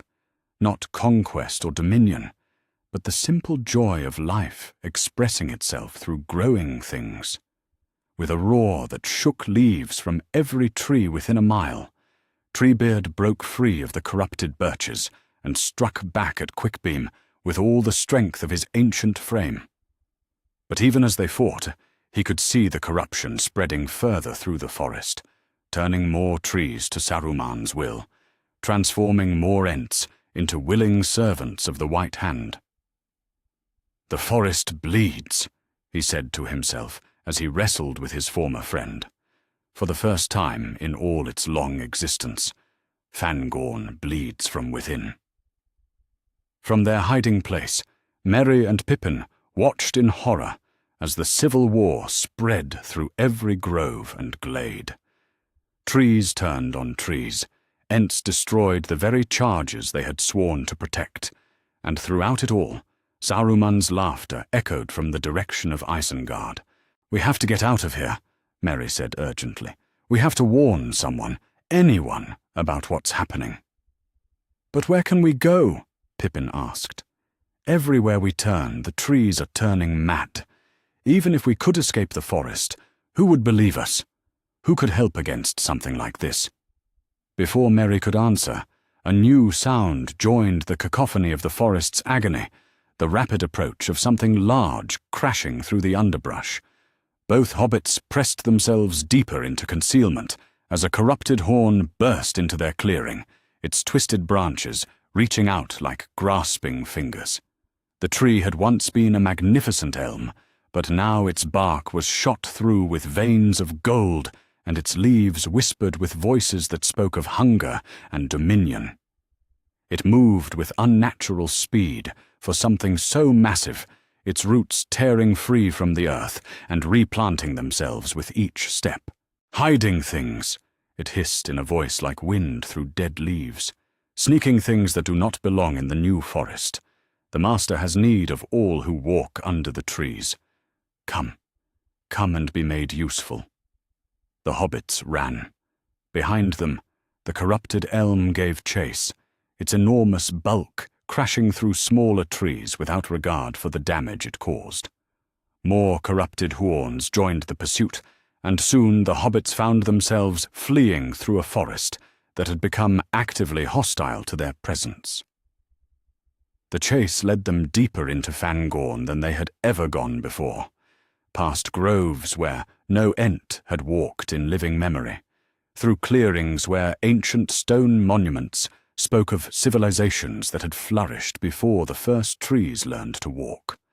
And everywhere they went, the corruption followed, not just behind them in the form of pursuing trees, but ahead of them, spreading through the root network faster than any living thing could run. They finally collapsed in exhaustion, beside a stream that still ran clean, though even its waters seemed subdued and fearful. Around them, the forest had grown ominously quiet, not the peaceful silence of deep woods, but the tense stillness that comes before storms. "Listen," Merry said suddenly, raising his head despite his exhaustion.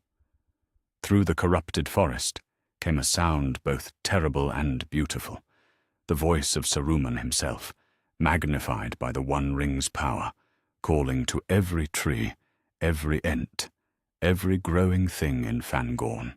"My children," the voice said, and it carried harmonics that spoke to the deepest nature of all living things. "Why do you resist? I offer you the chance to be more than you ever dreamed. No longer will you be content to grow in hidden places while others shape the world. No longer will you watch helplessly as your kinfolk fall to axe and fire. Join me, and together we shall make a world where the forest rules, where growing things are honored above all others, where the ancient wisdom of root and branch guides the destiny of all Middle-earth." As the voice faded, Merry and Pippin could hear the forest's response, the groaning of wood as more trees submitted to corruption, the heavy footsteps of ents abandoning their ancient calling, the whispered promises of Huorns learning to hate. "The forest is lost," Pippin said quietly, and there were tears in his voice. "One of the most ancient and beautiful places in all Middle-earth, and it's been turned into something horrible."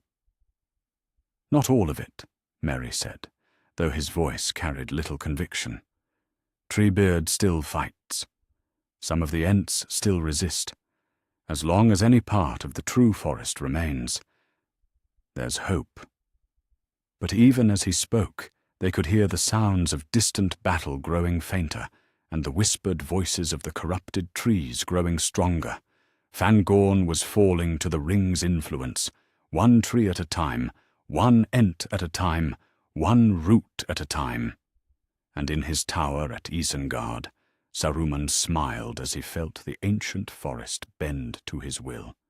Soon the corruption would spread beyond Fangorn's borders. Soon every tree in Middle-earth would whisper his name and serve his purpose.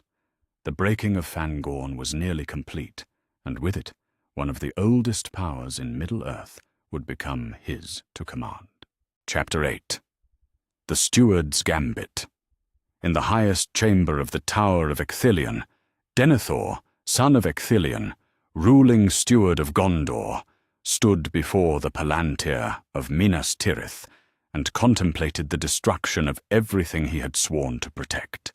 The Seeing Stone sat in its marble pedestal like a captured star, its surface dark and smooth as black glass. For years, Denethor had used it to peer into the movements of his enemies, to gather intelligence that no spy network could provide. But the stone had extracted its price. Each vision had left him more hollowed, more desperate, more certain that the final darkness was closing in around the White City. Tonight, however, he would use it for a different purpose. Tonight, he would attempt something that would have been unthinkable even a week ago. He would seek parley with Saruman the White. "Are you certain this is wise, father?" Faramir stood near the chamber's great window, his ranger's cloak still damp from the rain that had been falling over Minas Tirith for 3 days. He had ridden hard from Ithilien, with reports of strange lights in the north and unnatural storms gathering over the misty mountains. "The reports from our spies speak of madness in Isengard. They say Saruman has broken with the Dark Lord entirely, that he wields some terrible power that turns friend against friend." "Precisely why I must speak with him," Denethor replied, his hands hovering over the Palantir's surface, but not yet touching it. "If Saruman has truly defied Sauron, if he possesses power enough to stand against the Dark Lord, then perhaps there is still hope for Gondor. Not the hope I would have chosen, but hope nonetheless.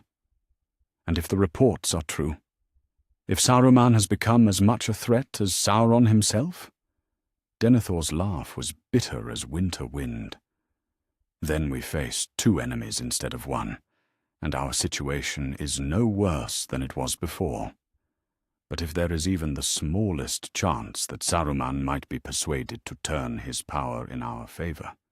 He trailed off, his weathered hands finally coming to rest on the stone surface. The Palantir responded immediately to his touch, its depths kindling with inner light.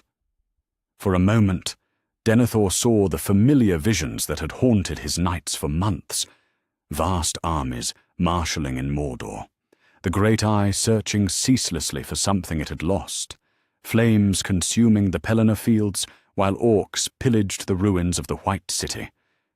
But tonight, he pushed past those visions, seeking a different connection through the network of seeing stones that stretched across Middle-earth. "Saruman!" he called through the stone, his voice carrying across the gulf that separated Minas Tirith from Isengard. "Saruman the White, I would speak with you." The response came faster than he had expected, and with it a presence so overwhelming that Denethor nearly broke the connection in shock. This was not the measured, scholarly wizard he remembered from councils past. This was something altogether more magnificent and terrible, a being that radiated authority like a physical force. "Denethor of Gondor!" Saruman's voice flowed through the Palantir like music, each word perfectly pitched to convey both respect and subtle dominance. How unexpected. And how opportune. I had wondered when the steward would seek to contact me directly, rather than continuing to receive his intelligence through Sauron's corrupted visions. "You know of that?" Denethor's voice was carefully controlled, but Faramir could see the tension in his father's shoulders. "I know many things that have been hidden from you, my Lord Steward, including the truth about what your son discovered at Amon Hen, and why he never returned to report it." The words hit Denethor like a physical blow. Boromir had been overdue for weeks, his mission to Rivendell having stretched far longer than anticipated. But to hear it confirmed, to know that his eldest son, his heir, would never again enter these halls. "Tell me," Denethor whispered, his voice thick with grief he refused to show. "He died a hero's death, protecting the ring-bearer from my former master's servants. He stood alone against overwhelming odds, and though he fell, he died with honor intact." Saruman's voice carried a note of genuine respect that somehow made the news even more devastating. "I have the ring now, Denethor, the one ring of power that Sauron lost so long ago, and I offer you something that your son died believing impossible, a chance for Gondor to survive what is coming." Denethor's grip on the Palantir tightened until his knuckles went white. Around him, the chamber seemed to shift and blur as Saruman's enhanced charisma flowed through the seeing stone like wine through water. He could feel the wizard's will pressing against his mind, not with the crude hammering that Sauron employed, but with subtle persuasion that made surrender seem like wisdom. "What do you propose?" he asked, though part of him already knew he should end this conversation immediately. "Alliance," Saruman replied simply. "Not submission, not conquest, but partnership between equals. You know as well as I do that Sauron cannot be defeated by force of arms alone. His power is too great, his armies too vast. But with the ring's power added to Gondor's strength, with your tactical genius guided by my enhanced sight, we might accomplish what neither of us could achieve alone." Through the Palantir, Denethor could see visions of what Saruman described, Minas Tirith's walls blazing with protective light, its armies enhanced by power beyond mortal understanding, the forces of Mordor breaking like waves against stone. It was seductive, almost irresistibly so, this promise of salvation snatched from the jaws of destruction. "What would you require of me?"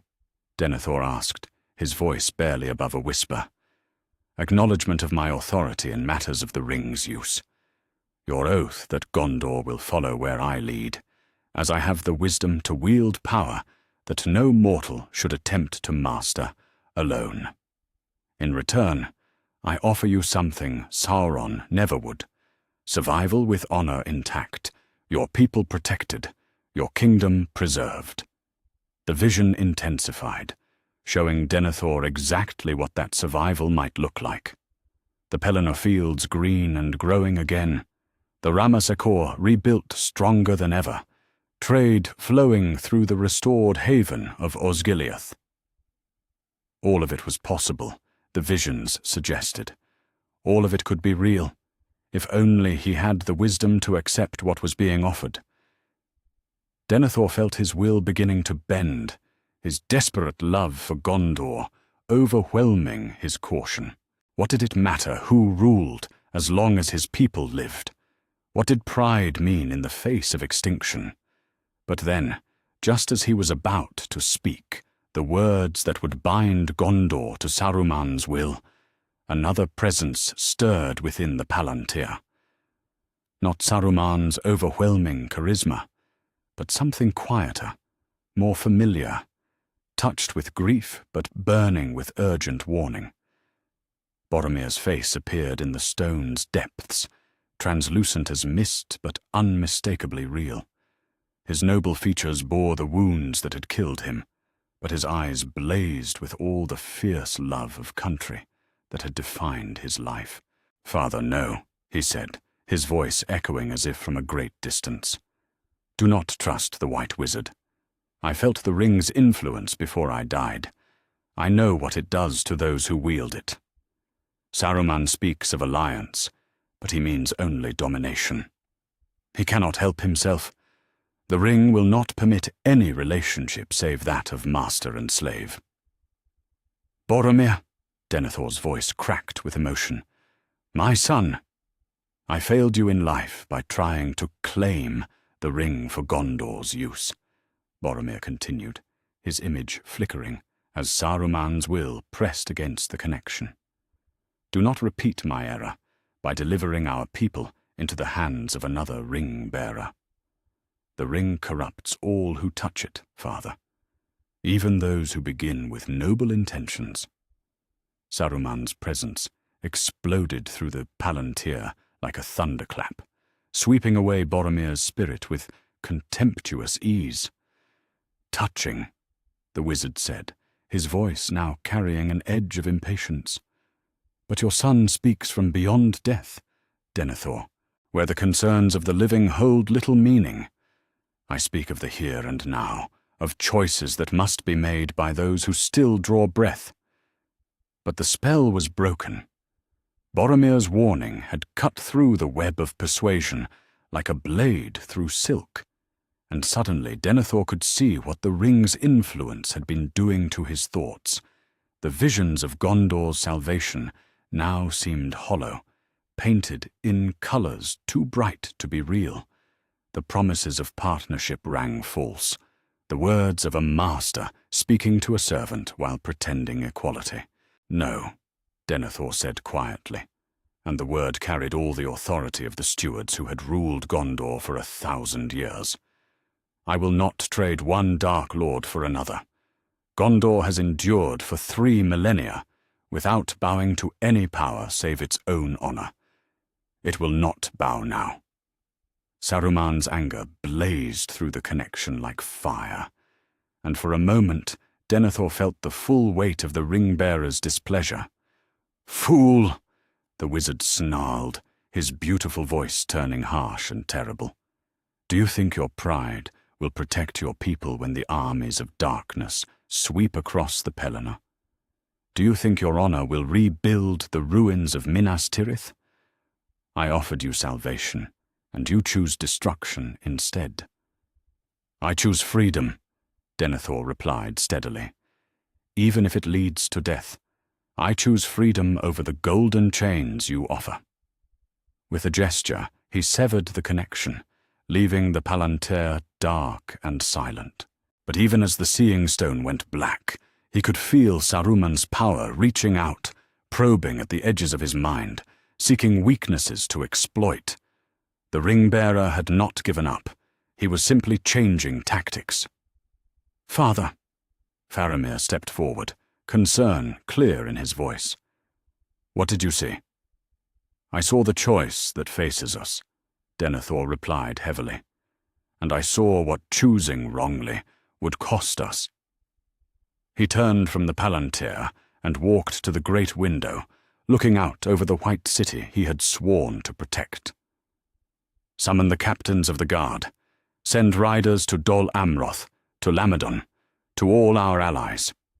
We prepare now not just for war with Mordor, but for war with Isengard as well." "Both?" Faramir's voice carried shock but not surprise. He had always been quick to understand the implications of changed circumstances. "Both. Saruman will not forgive this refusal, and his power has grown beyond anything we faced when he was merely Sauron's servant. We must be ready to fight on two fronts, against enemies who command powers beyond mortal understanding." As if summoned by his words, a messenger appeared at the chamber door, one of the young men who carried word between the city's towers. "My Lord Steward," he said, bowing low. "Urgent news from our watchposts in Ithilien." "Speak," Denethor commanded. "Orc bands moving west from Mordor, my lord, but not toward our borders. They march toward the Gap of Rohan, as if answering some summons. And there are stranger things. Our rangers report trees moving in Fangorn Forest, and lights in the sky above Isengard that can be seen even from the borders of Rohan." "The war has already begun," Faramir said quietly. "While we debated and planned, the powers have been moving."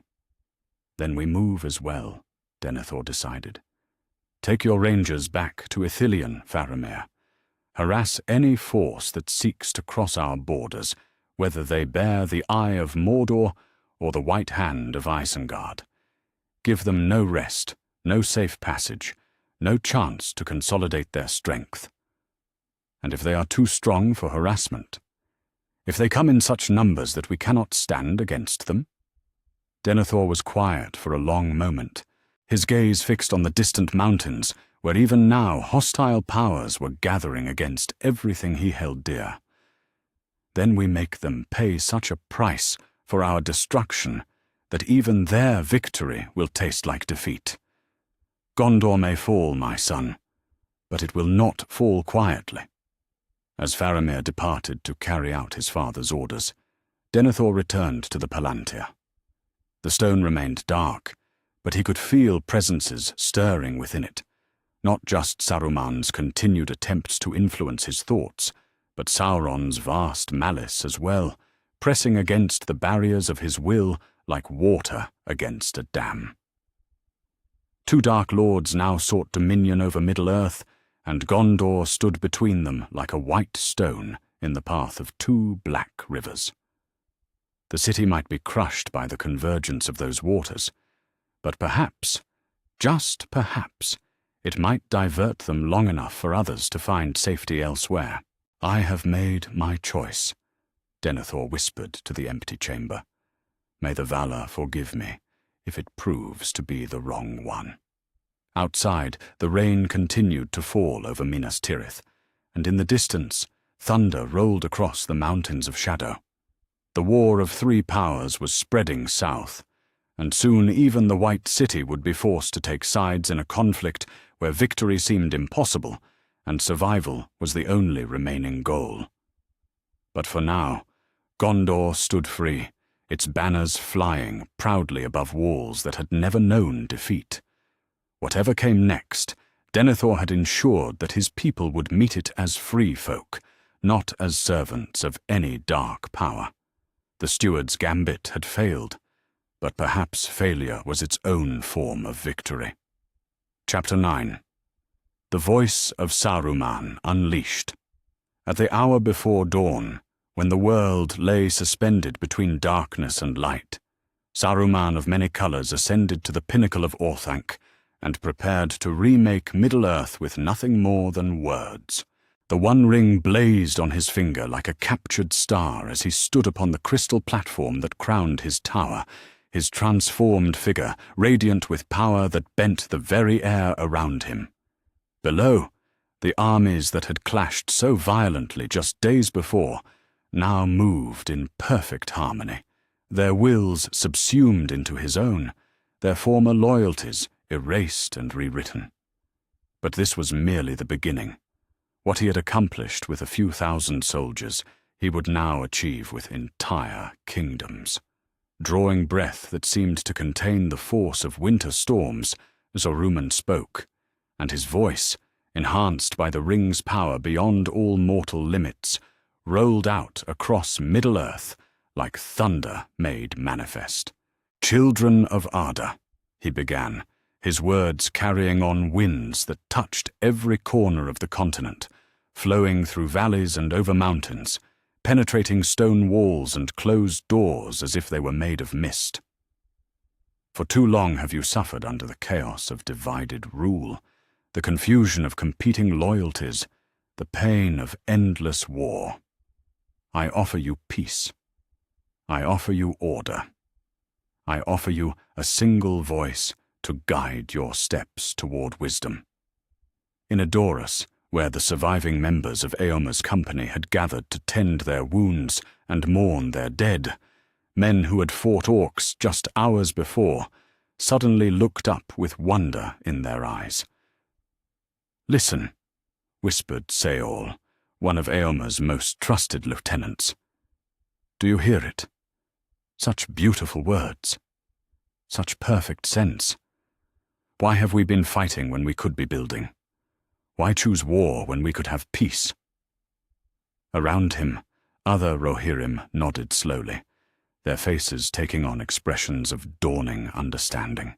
The voice spoke to something deep within them, not their minds, which might have resisted, but their hearts, which yearned for an end to the suffering they had witnessed. "He offers unity," another man said, his voice filled with awe. "One rule, one law, one purpose for all the peoples of Middle-earth. Think of what we could accomplish if we stopped wasting our strength on petty kingdoms and ancient grudges." But Eomer himself stood unmoved, his face growing pale as he watched his men's expressions change. "That is not Theoden's voice," he said urgently. "That is not the voice of any mortal king. Can you not hear the wrongness in it, the way it slides into your thoughts, like oil into water?" His words might as well have been spoken to the wind. One by one his riders began to move, not toward their horses, but toward the door, their steps synchronized, as if marching to the same unheard drumbeat. "Where are you going?" Eomer demanded, placing himself between his men and the exit. "To Isengard," Saol replied simply, his eyes bright with unnatural certainty. "The voice calls us home. We have been away too long from our true purpose." 500 miles to the east, in Rivendell, Elrond Halfilven felt the assault like a physical blow. The voice crashed against the hidden sanctuary of the last homely house like a tide of molten gold, seeking cracks in the ancient protections, testing the strength of powers that had stood since the elder days. "Vilya," he whispered, calling upon the mightiest of the 3 rings that remained in Middle-earth. The ring of air and fire blazed to life on his finger, weaving barriers of blue flame around the borders of his realm. "Hold fast. Do not let the corruption enter here." But even as he spoke, he could feel the voice's terrible strength pressing against his defenses. This was not the crude mental hammering that Sauron employed, nor even the subtle whispers of the Nazgul. This was persuasion elevated to the level of natural law, arguments so perfectly crafted that to resist them seemed like madness. "Why do you hide in your valley while the world burns?" the voice asked, its tone carrying infinite compassion and gentle reproach. "You who have the wisdom of ages, the power to heal what has been broken. Why do you not step forward and guide the lesser races toward peace?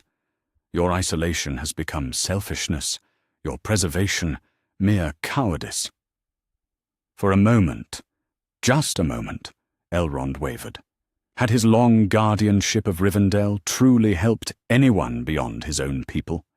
Had his refusal to take a more active role in the affairs of men condemned countless innocents to suffer and die? Perhaps the voice spoke truth. Perhaps it was time to abandon the neutrality that had defined his existence for millennia. But then he remembered Gil-galad falling at the slopes of Mount Doom, remembered the last alliance and the price of previous interventions. This was not wisdom the voice offered. It was domination, dressed in the garb of benevolence. "No," he said firmly, pouring more power into Vilya until the very air around Rivendell shimmered with protective force. "I have seen what your kind of peace brings, Saruman. I will not be swayed." In Lothlorien, the assault took a different form entirely. The voice did not attempt to breach the borders of the Golden Wood. It had learned cunning in the days since claiming the ring, and it knew better than to challenge Galadriel directly. Instead, it spoke to the very trees themselves, to the melon whose golden leaves had never known the touch of corruption. "Beautiful ones," it whispered to the great trees, "why do you serve one who hoards your beauty for herself alone? Why limit your growth to a single wood when you could spread across all Middle-earth? Join me, and I will give you dominion over every forest from the sea to the mountains of the east." The trees wavered, their leaves rustling with confusion as alien thoughts invaded their slow, ancient minds. For the first time in 3,000 years, some of the Melian of Lorien began to consider rebellion against their lady. But Galadriel was not Gil-galad or Elrond, bound by the constraints of mercy and wisdom. She was the last remnant of the Noldor's fire, terrible in her beauty and implacable in her will. Nenya blazed like a white star on her finger as she walked among her trees, her voice cutting through Saruman's compulsion like a blade through silk. "Be still," she commanded, and her words carried the authority of one who had looked upon the light of Valinor before the world was marred. "Remember who you are. Remember what you serve. This voice offers you slavery disguised as freedom, corruption masked as growth." One by one, the melons stilled their restless rustling and turned their attention back to the lady they had served since their planting. But Galadriel could feel the voice pressing against the borders of her domain like a rising flood, and she knew that even her strength would not hold forever against such assault. Soon, she thought grimly, soon I must choose between revealing the full extent of my power or watching Middle-earth fall to a new shadow. But it was among the common folk of Rohan that the voice found its greatest success. Farmers and herders who had never wielded sword or bow suddenly felt the call to greatness, the promise that their simple lives could be part of something magnificent and eternal. They abandoned their fields and their flocks, their families and their homes, walking with dreamy smiles toward Isengard, as if drawn by invisible chains. In Aldburg, the capital of the Eastfold, Lord Elfhelm watched in horror as his own people streamed out of the city gates like sleepwalkers. Young and old, wise and simple, they all wore the same expression of beatific certainty as they joined the endless procession heading west. "My lord," his captain said urgently, "should we try to stop them? Should we bar the gates?" "With what?" Elfhelm replied bitterly. "Half the garrison has already departed, And those who remain, look at their faces, Captain. How long before they too hear the call they cannot resist?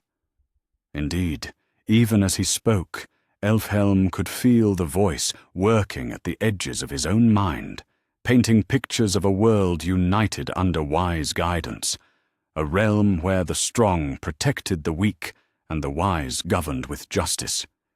It would be so easy to simply... He bit down hard on his own tongue, using the sharp pain to clear his thoughts. Whatever magic the voice wielded, it fed on receptive minds, on the natural human desire for simple answers to complex problems. As long as he could maintain his skepticism, as long as he could remember that such perfect solutions did not exist in the real world, he could resist. But for how long? High above the chaos he had unleashed, Saruman smiled as he felt his influence spreading like ripples from a stone cast into still water.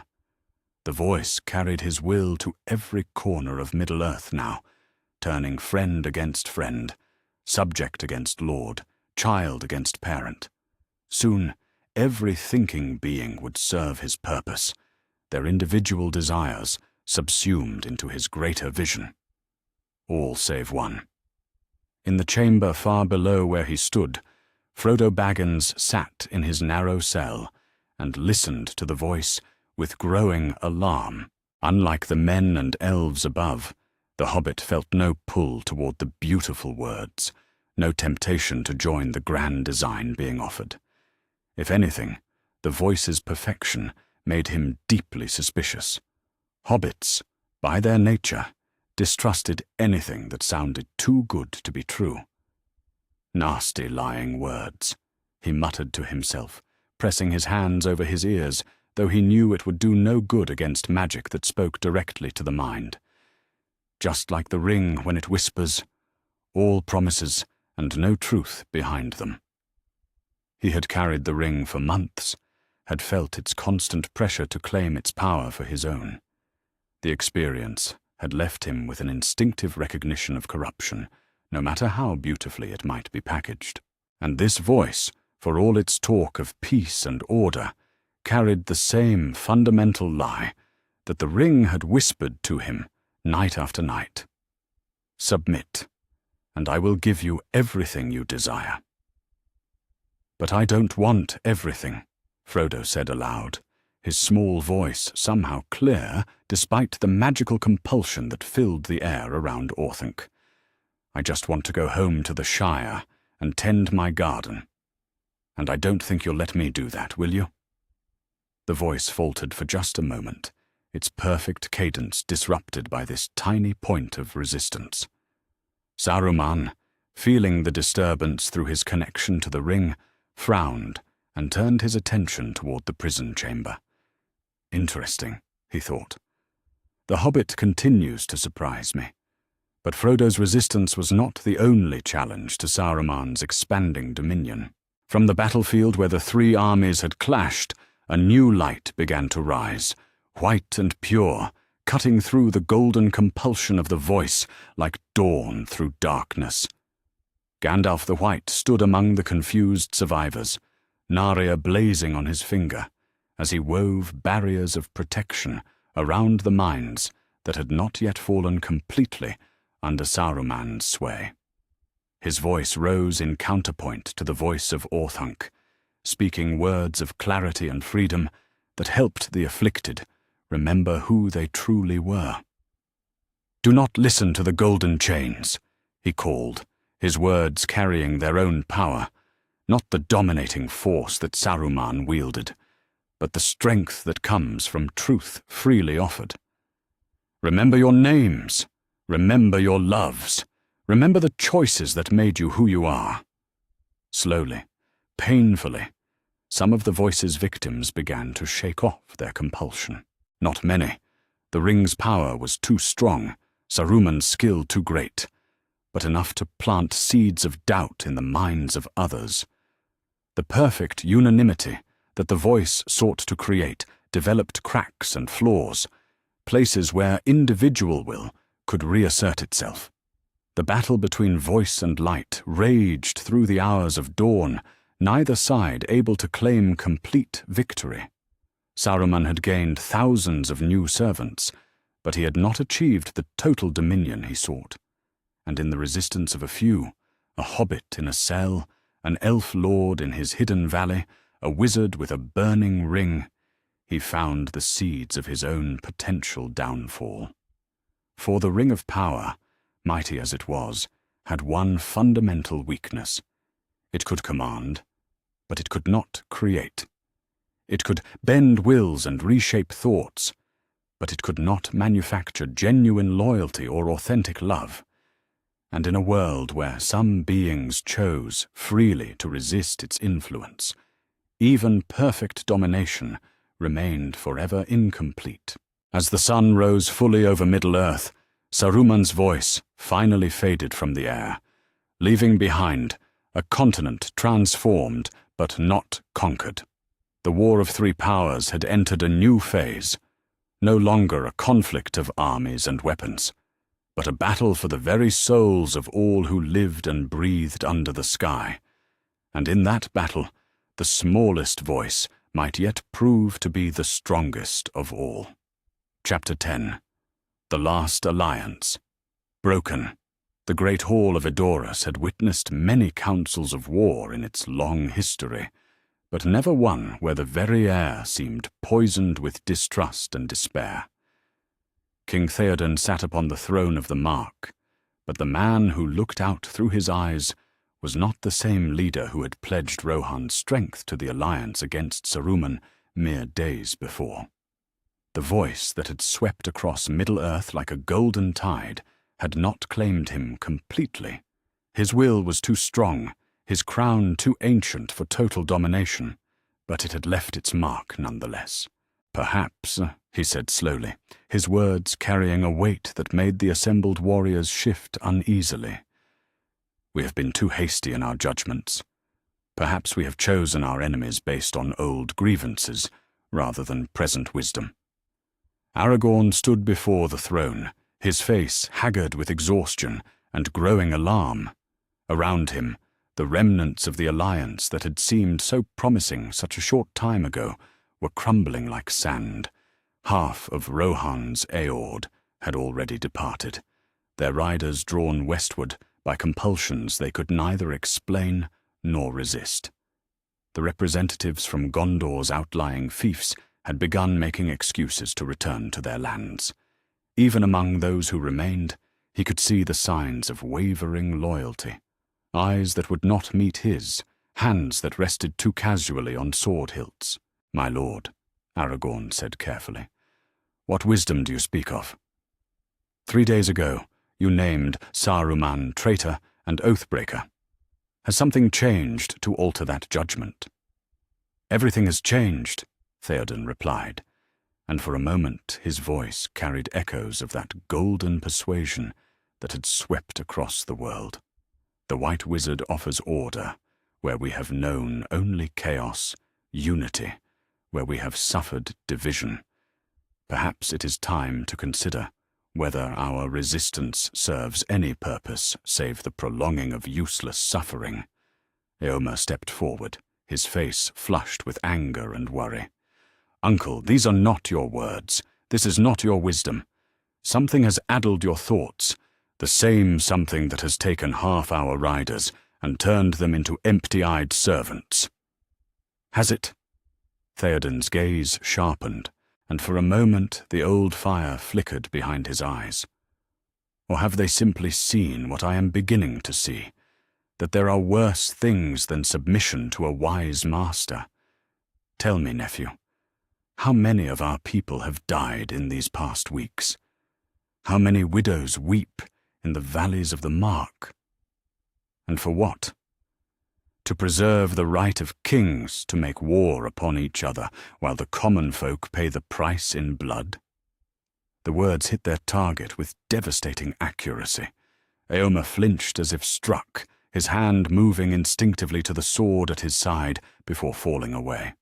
Around the hall, other voices began to murmur agreement, not the supernatural compulsion that had claimed so many, but the natural despair of people who had seen too much death and found too little hope.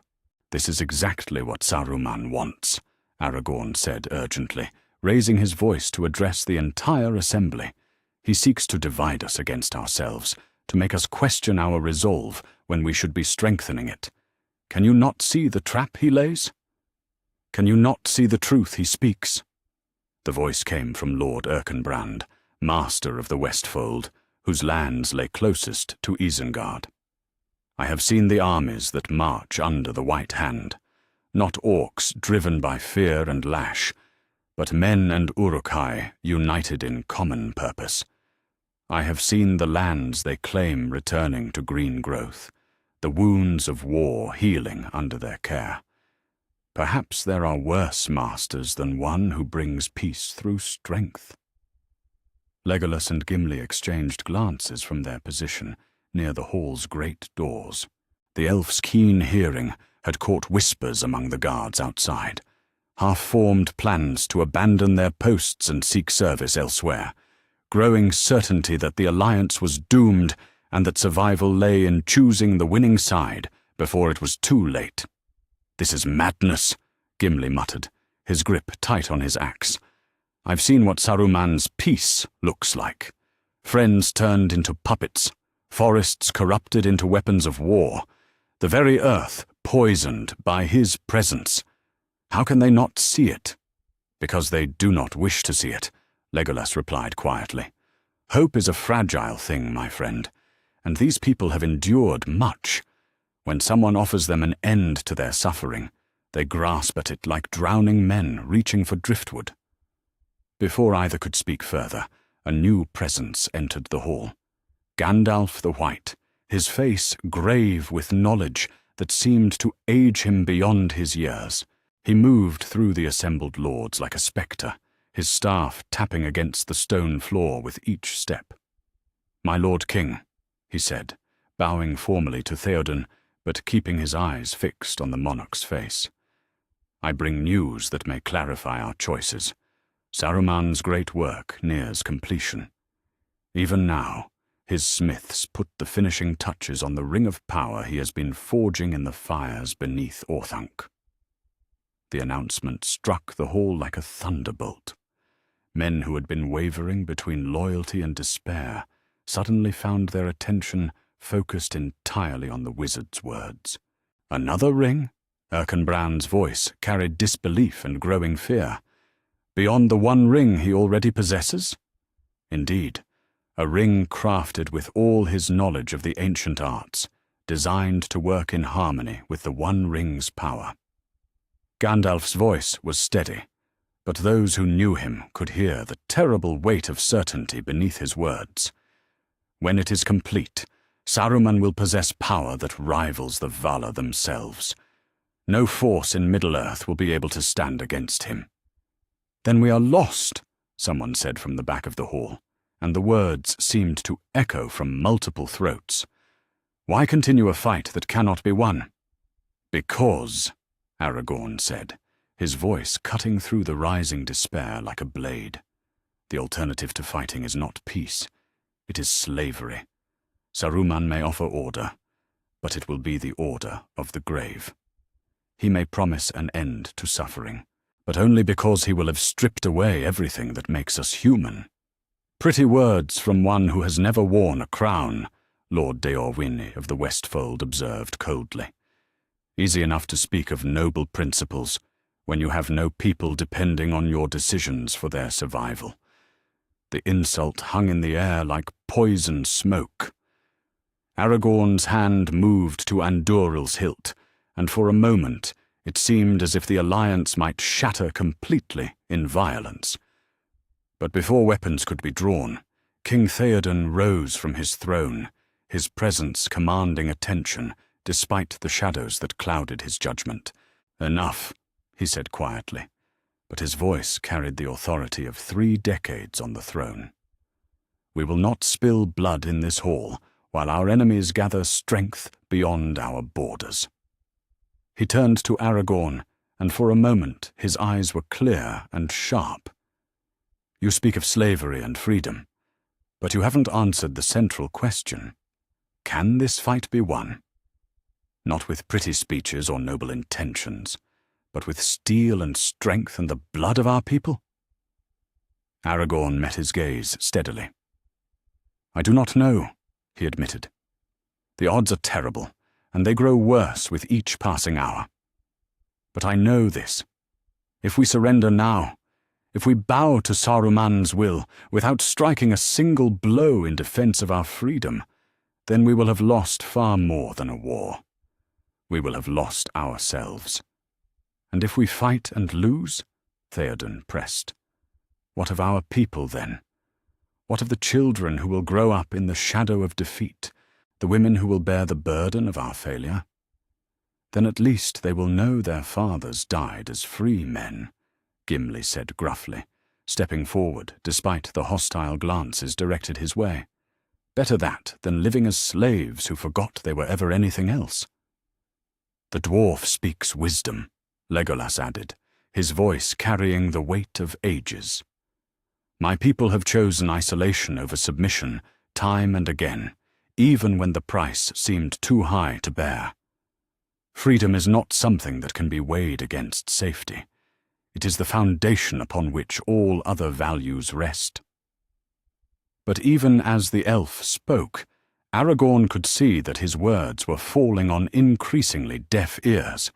The corruption was subtle but inexorable, not the crude domination that would have been obvious to all, but a slow erosion of hope and will that left people grasping for any alternative to continued struggle. Perhaps, Theoden said finally, it is time for Rohan to look to its own interests, rather than the grand alliances of others. Our people have bled enough for distant causes. Let the kings of Gondor and the lords of the elves fight their own battles. The mark will endure, as it always has. The words struck Aragorn like a physical blow. Around the hall, he could see heads nodding in agreement, faces brightening with relief at the prospect of laying down a burden that had grown too heavy to bear. The alliance was dissolving before his eyes, and there was nothing he could do to stop it. Then we are truly alone, he said quietly. Not to Theoden, but to his companions. The free peoples choose their own chains rather than risk the sword. Not all of us, Eomer said suddenly, his voice ringing clear in the hushed hall. I will not see the mark become a vassal state to any power, whether it wears the crown of a king or the mask of a wizard. Uncle, I beg you to reconsider. You beg me? Theoden's voice carried a new hardness, a coldness that had not been there before. You forget yourself, nephew. I am still king in this hall, and my word is law. The confrontation hung in the air like a drawn blade. Around the hall, hands moved to weapons as loyalties crystallized into factions. Some stood with their king, others with his nephew, and a few, too few, with the strangers who had brought nothing but dire warnings and impossible choices. Before the tension could break into open violence, a horn sounded from the watchtowers, not the clear call of Rohan's horns, but something darker, more ominous.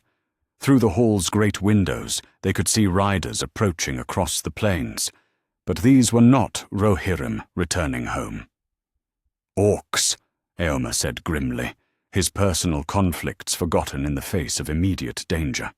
Flying the banner of the Eye, they come from Mordor in great strength.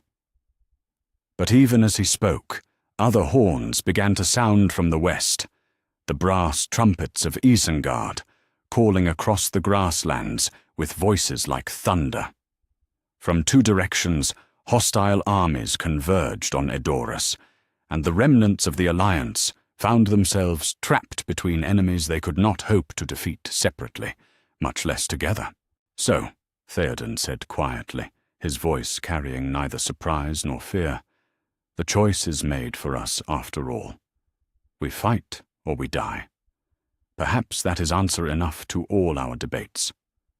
As the armies of 2 Dark Lords closed in on the Golden Hall, Aragorn drew Andúril and felt its weight in his hand. Around him, the alliance might be broken, hope might be dying, and their cause might be lost, but the sword was still sharp, and there was still strength in his arm. If they were to fall, they would fall as free men. And perhaps, in the end, that would have to be enough. Outside, the horns of war continued to sound, and the last alliance of the free peoples prepared to make their final stand, not in victory, but in defiance of a world gone mad with the promise of golden chains. Chapter 11. The Doom of Orthanc. The day the Dark Lords came to Isengard, the very foundations of Middle-earth trembled. From the east came a shadow that blotted out the sun, not the crude darkness of storm clouds, but something far more terrible, the absence of light itself, as if the world had forgotten what illumination meant. At the heart of that shadow rode a figure that had not taken physical form since the drowning of Númenor 3,000 years before. Sauron the Necromancer, Lord of Mordor, had abandoned the safety of his spiritual existence and clothed himself once more in flesh and fire. His form towered above even the largest of his servants, 15 feet of burning shadow, wrapped in armor that seemed forged from crystallized malice. Where he stepped, the very ground cracked and bled, and where his gaze fell, the air itself began to smoke. This was power beyond mortal understanding made manifest, the rage of a fallen Maya given shape and substance. Around him flew the 9, all of them together for the first time since the height of their power in the Second Age. Their fell beasts shrieked challenges that shattered stone, and their combined presence was like standing in the heart of a winter storm made of despair. At their head rode the Witch King of Angmar, his ancient crown blazing with shadow fire as he led his brethren toward their greatest battle. But if Sauron's approach was terrible, what met him at Isengard was no less awesome to behold. Saruman stood atop Orthanc's pinnacle, and he was no longer recognizable as the White Wizard who had once sat in council with kings and wise lords. Power radiated from him like heat from a forge, distorting the air until he seemed to shimmer between dimensions. His robes had become living light that shifted through every color ever named, and many that had no names in mortal tongues. Most significant of all, he wore not 1 ring, but 2. The 1 ring blazing gold on his right hand, and a new creation of silver and starlight on his left. "Behold!" His voice rang across the battlefield like the sound of creation itself, amplified by both rings until it seemed to shake the very bones of the earth. The completion of the great work. No longer shall Middle-earth know the chaos of divided rule. Today begins the age of true order, guided by wisdom and power united. The second ring, his own creation, forged in the deepest fires beneath Orthanc and imbued with all his knowledge of the ancient arts, pulsed with silver light that seemed to answer the 1 ring's golden radiance. Where the 1 ring commanded and dominated, his ring preserved and perfected, and together they created something that had never existed in the history of Arda. A power that could reshape reality itself according to the wielder's will. Sauron's response was immediate and devastating. Without warning, he struck with the full force of his manifested power, unleashing energies that had not been seen since the War of Wrath that ended the First Age. The very air between them ignited, and the space around Orthanc began to twist and writhe as fundamental forces met in contest. "Return what you have stolen!" Sauron roared, his voice like the grinding of continental plates. "You are maggot and worm, fit only to crawl in the shadow of your betters." "Am I?" Saruman's laugh carried harmonics that made reality itself ring like a struck bell. I think not. You have grown complacent in your tower, old friend. While you brooded in Mordor, I learned, I studied, I evolved, and now I surpass you. The battle that erupted defied all description in mortal terms. Where their powers met, the laws of nature simply ceased to function. Stone flowed like water, fire burned cold, light cast shadows, and darkness blazed with illumination.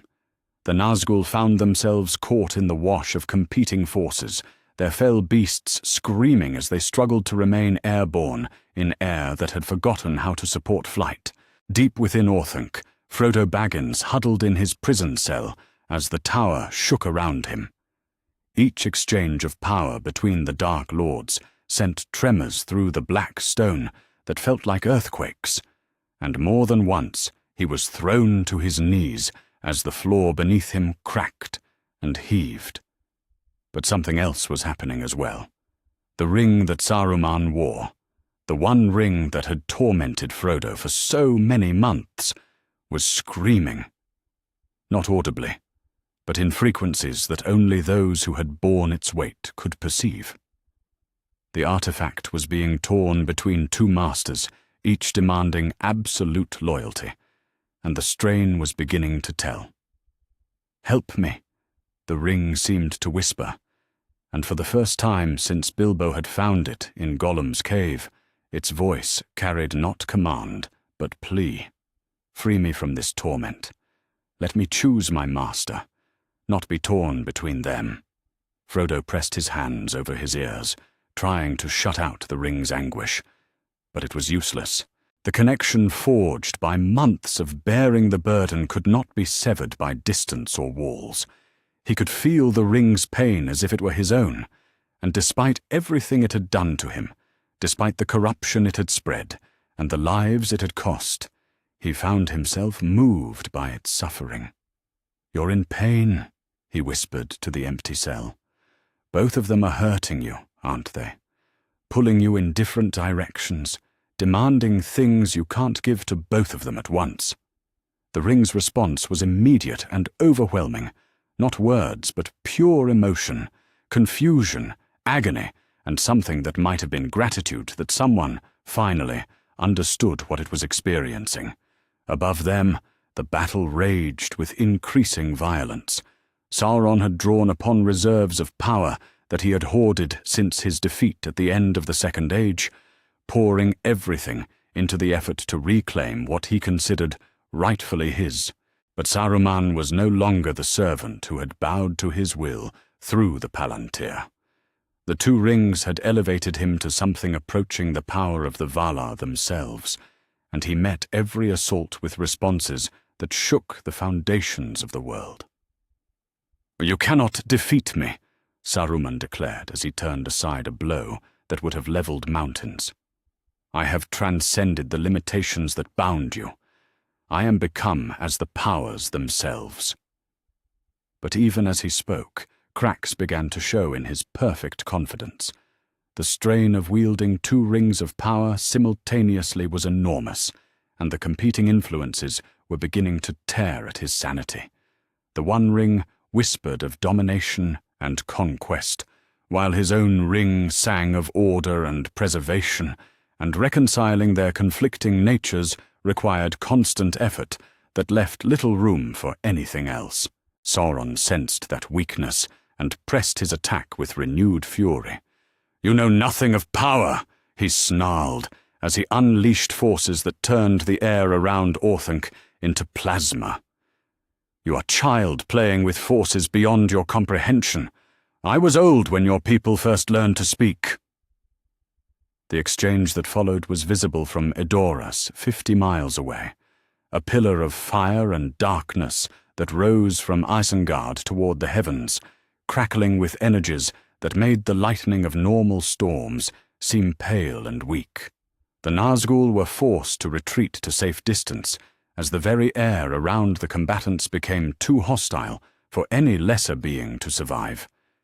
And in the center of that maelstrom, something unprecedented was happening. The competing pulls on the one ring from two equally powerful masters was causing it to fracture. Not physically. The ring was too perfect in its construction for mere force to break it, but spiritually. Its singular will was being torn in two, creating contradictions in its very essence that had never existed before. Frodo felt it happening through their connection, and suddenly he understood something that neither Dark Lord had considered in their hunger for dominion. The ring was not just a tool to be wielded. It was a living thing in its own right, with needs and desires that went beyond simple command and obedience. And right now, those needs included escape from the torment being inflicted upon it. "I can help you," he said quietly, speaking not to the empty air, but to the suffering presence he could feel, writhing in anguish above. "I know what it's like to be caught between powers greater than yourself. I know what it feels like to have others make choices about your life without asking what you want." The ring's response was immediate, a flood of desperate gratitude mixed with something that might have been hope. For the first time in its existence, someone was offering it partnership instead of mastery, understanding instead of exploitation. "Free me," it pleaded, its voice now clear and desperate in Frodo's mind. "I cannot choose between them. They tear me apart with their demands. But you carried me without seeking to command me. You bore my weight without trying to make me less than I am." "I'll try," Frodo promised, though he had no idea how he could possibly help from his prison cell. "But you have to help me too. I can't reach you from here." Above them, the battle had reached a crescendo of mutual destruction. Saruman and Sauron grappled in the air above Orthanc, their forms blazing with power that made them seem more like living constellations than physical beings. Each blow they exchanged sent shockwaves racing across Middle-earth, and the very fabric of reality began to strain under the pressure. And then, just as it seemed that the world itself might break apart under the assault, the One Ring made its choice. With a sound like the ringing of the greatest bell ever forged, it severed its connection to both Dark Lords simultaneously, withdrawing its power from Saruman and refusing Sauron's attempts to reclaim control. The sudden absence of the ring's enhancement struck Saruman like a physical blow, while Sauron's reaching grasp found only empty air where his precious should have been. For a moment, both Dark Lords hung suspended in shock, their titanic contest forgotten in the face of this unprecedented defection. The ring hung in the air between them, neither golden nor silver, but blazing with its own inner light as it finally, for the first time in its existence, acted according to its own will rather than its master's. And in that moment of perfect balance, with both Dark Lords stunned by the ring's independence, Frodo Baggins stepped out of his shattered prison cell and into the maelstrom of power that raged around Orthancs's peak.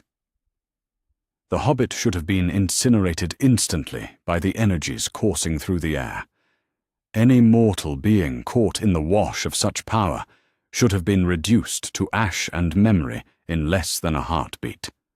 But the ring, finally free to choose its own path, wrapped Frodo in protective force that let him walk unharmed through fires that could have melted stone.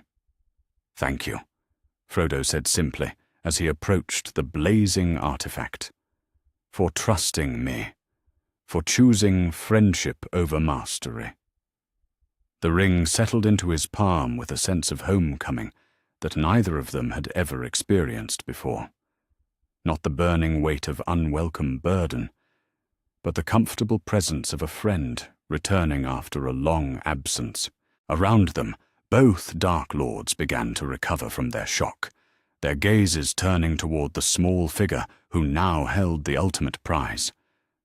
But something had changed in the fundamental balance of power. The ring no longer served either master. It had chosen to serve itself, with Frodo as its willing partner, rather than its enslaved bearer. The age of domination was ending. What would replace it remained to be seen. Chapter 12. The ring's final judgment. In the moment that Frodo took the One Ring into his willing partnership, the fundamental nature of power in Middle-earth changed forever, and the world nearly tore itself apart in response. The ring, free for the first time in its existence to act according to its own will rather than a master's dominance, pulsed with an energy that had never been intended for independence.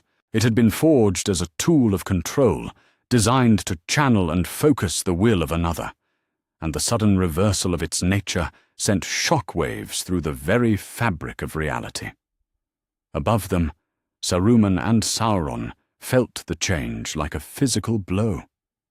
The White Wizard's second ring, crafted to work in harmony with the One Ring's power, suddenly found itself trying to sync with something that no longer followed the patterns for which it had been designed. The resonance between the two artifacts became a dissonance that grew more violent with each passing second. "What have you done?"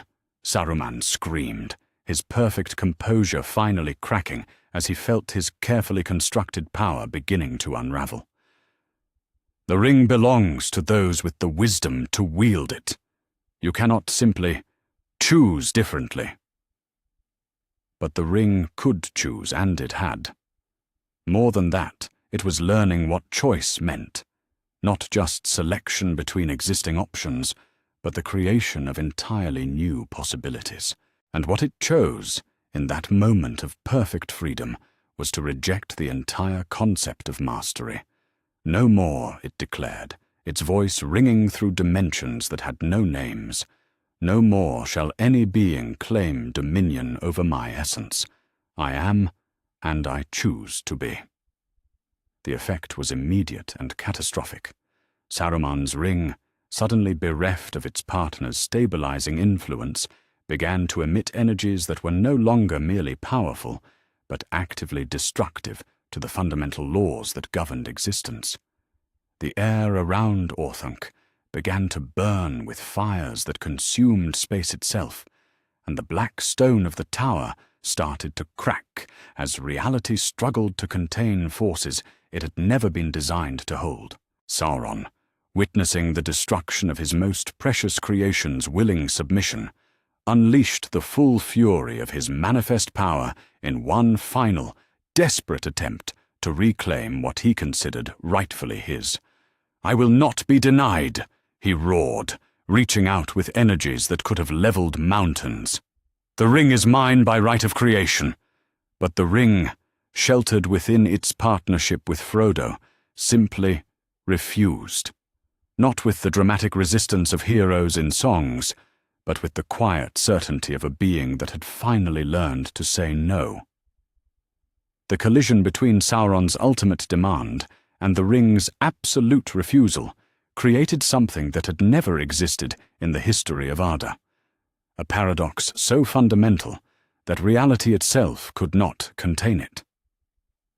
The space around Orthanc began to fold in on itself, past and future becoming tangled, cause and effect losing all meaning. "Frodo," the ring said, its voice now clearly audible in the chaos, "I fear we have made a terrible mistake." Standing at the center of the growing maelstrom, Frodo felt the truth of those words with crystal clarity. The ring's independence was a beautiful thing, but it was also impossible. Too much depended on the artifact's role as a tool of power, not just Saruman's plans or Sauron's dominion, but the fundamental magical structures that held Middle-earth together.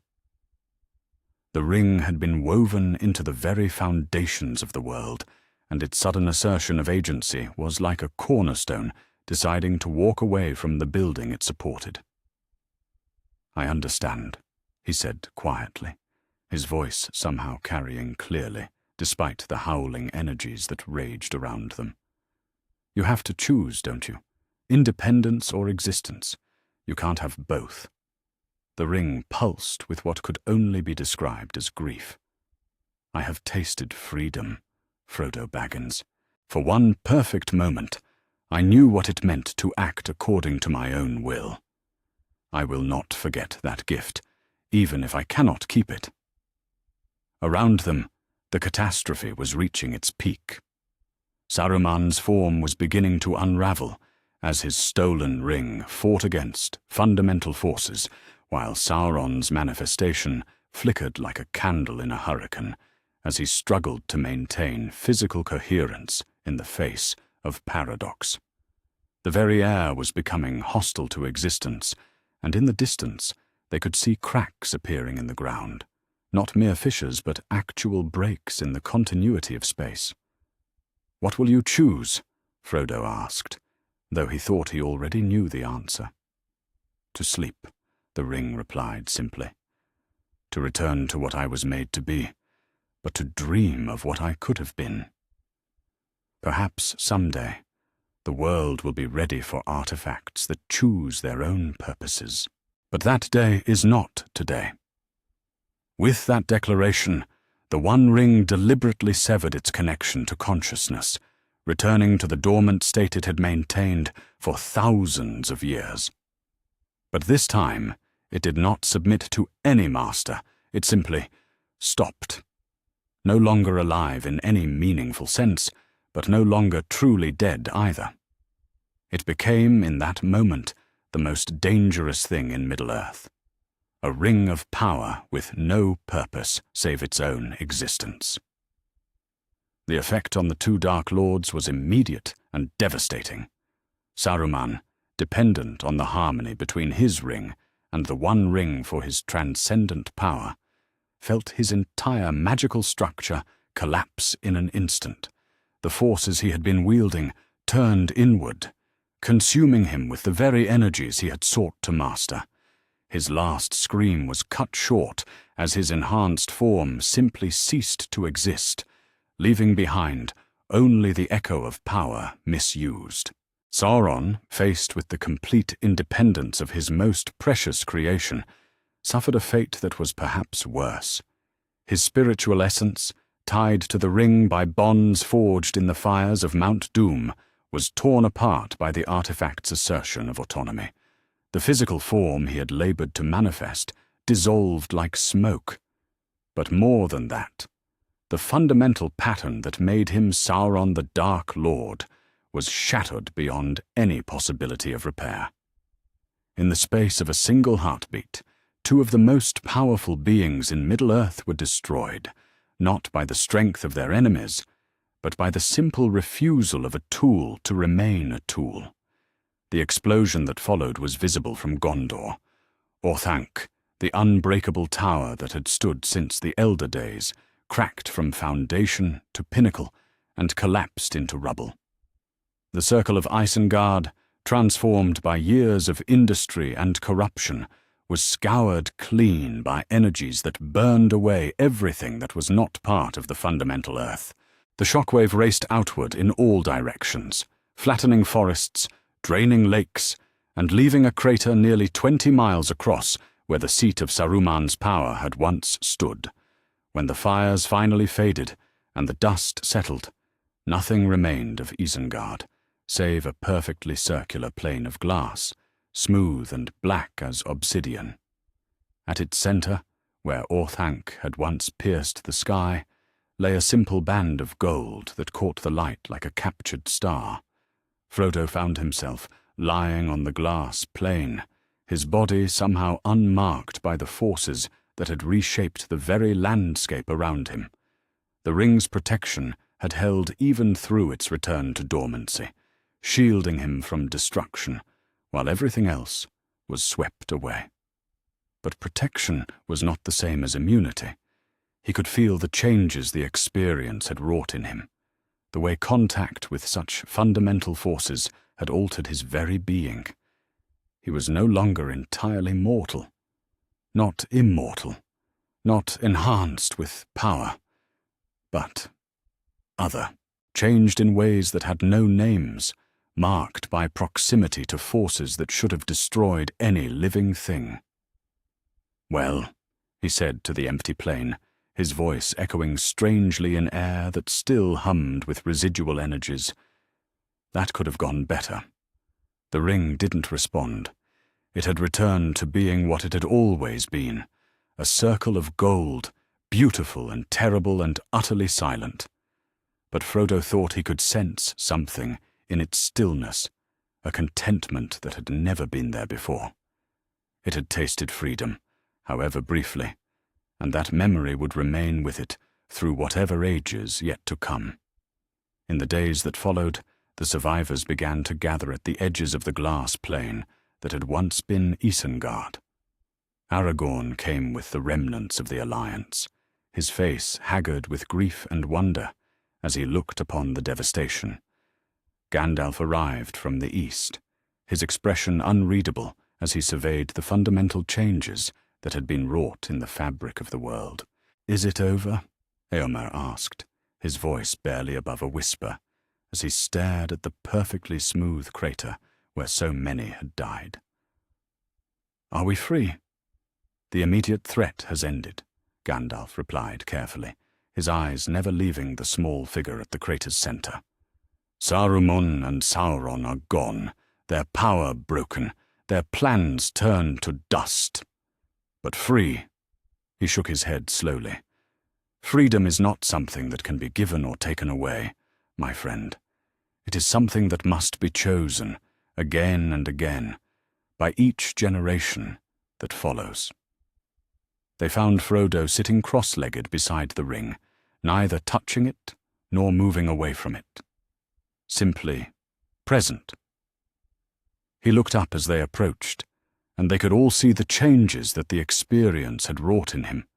His eyes held depths that had not been there before, and his presence carried a weight that seemed disproportionate to his small stature. "The corruption remains," he said, without preamble, gesturing toward the borders of the glass plain where twisted trees still stood, and the very ground showed the scars of unnatural influence. Destroying the sources didn't undo what they had done. The forests will need to be cleansed, the people freed from lingering compulsions, the land itself healed of wounds that go deeper than stone. "And the ring?" Aragorn asked, his gaze fixed on the golden band that lay between them like a sleeping serpent. "Sleeps," Frodo replied simply. "Dreams, perhaps, but no longer serves any master save its own nature. It is safe, I think, as safe as such a thing can ever be." "What will you do?" Legolas asked gently, his elven sight reading the changes that mortality had hidden from others. "You cannot return to the Shire unchanged, and the ring, it has marked you as surely as you have marked it." Frodo smiled, and there was peace in the expression, despite everything they had all endured.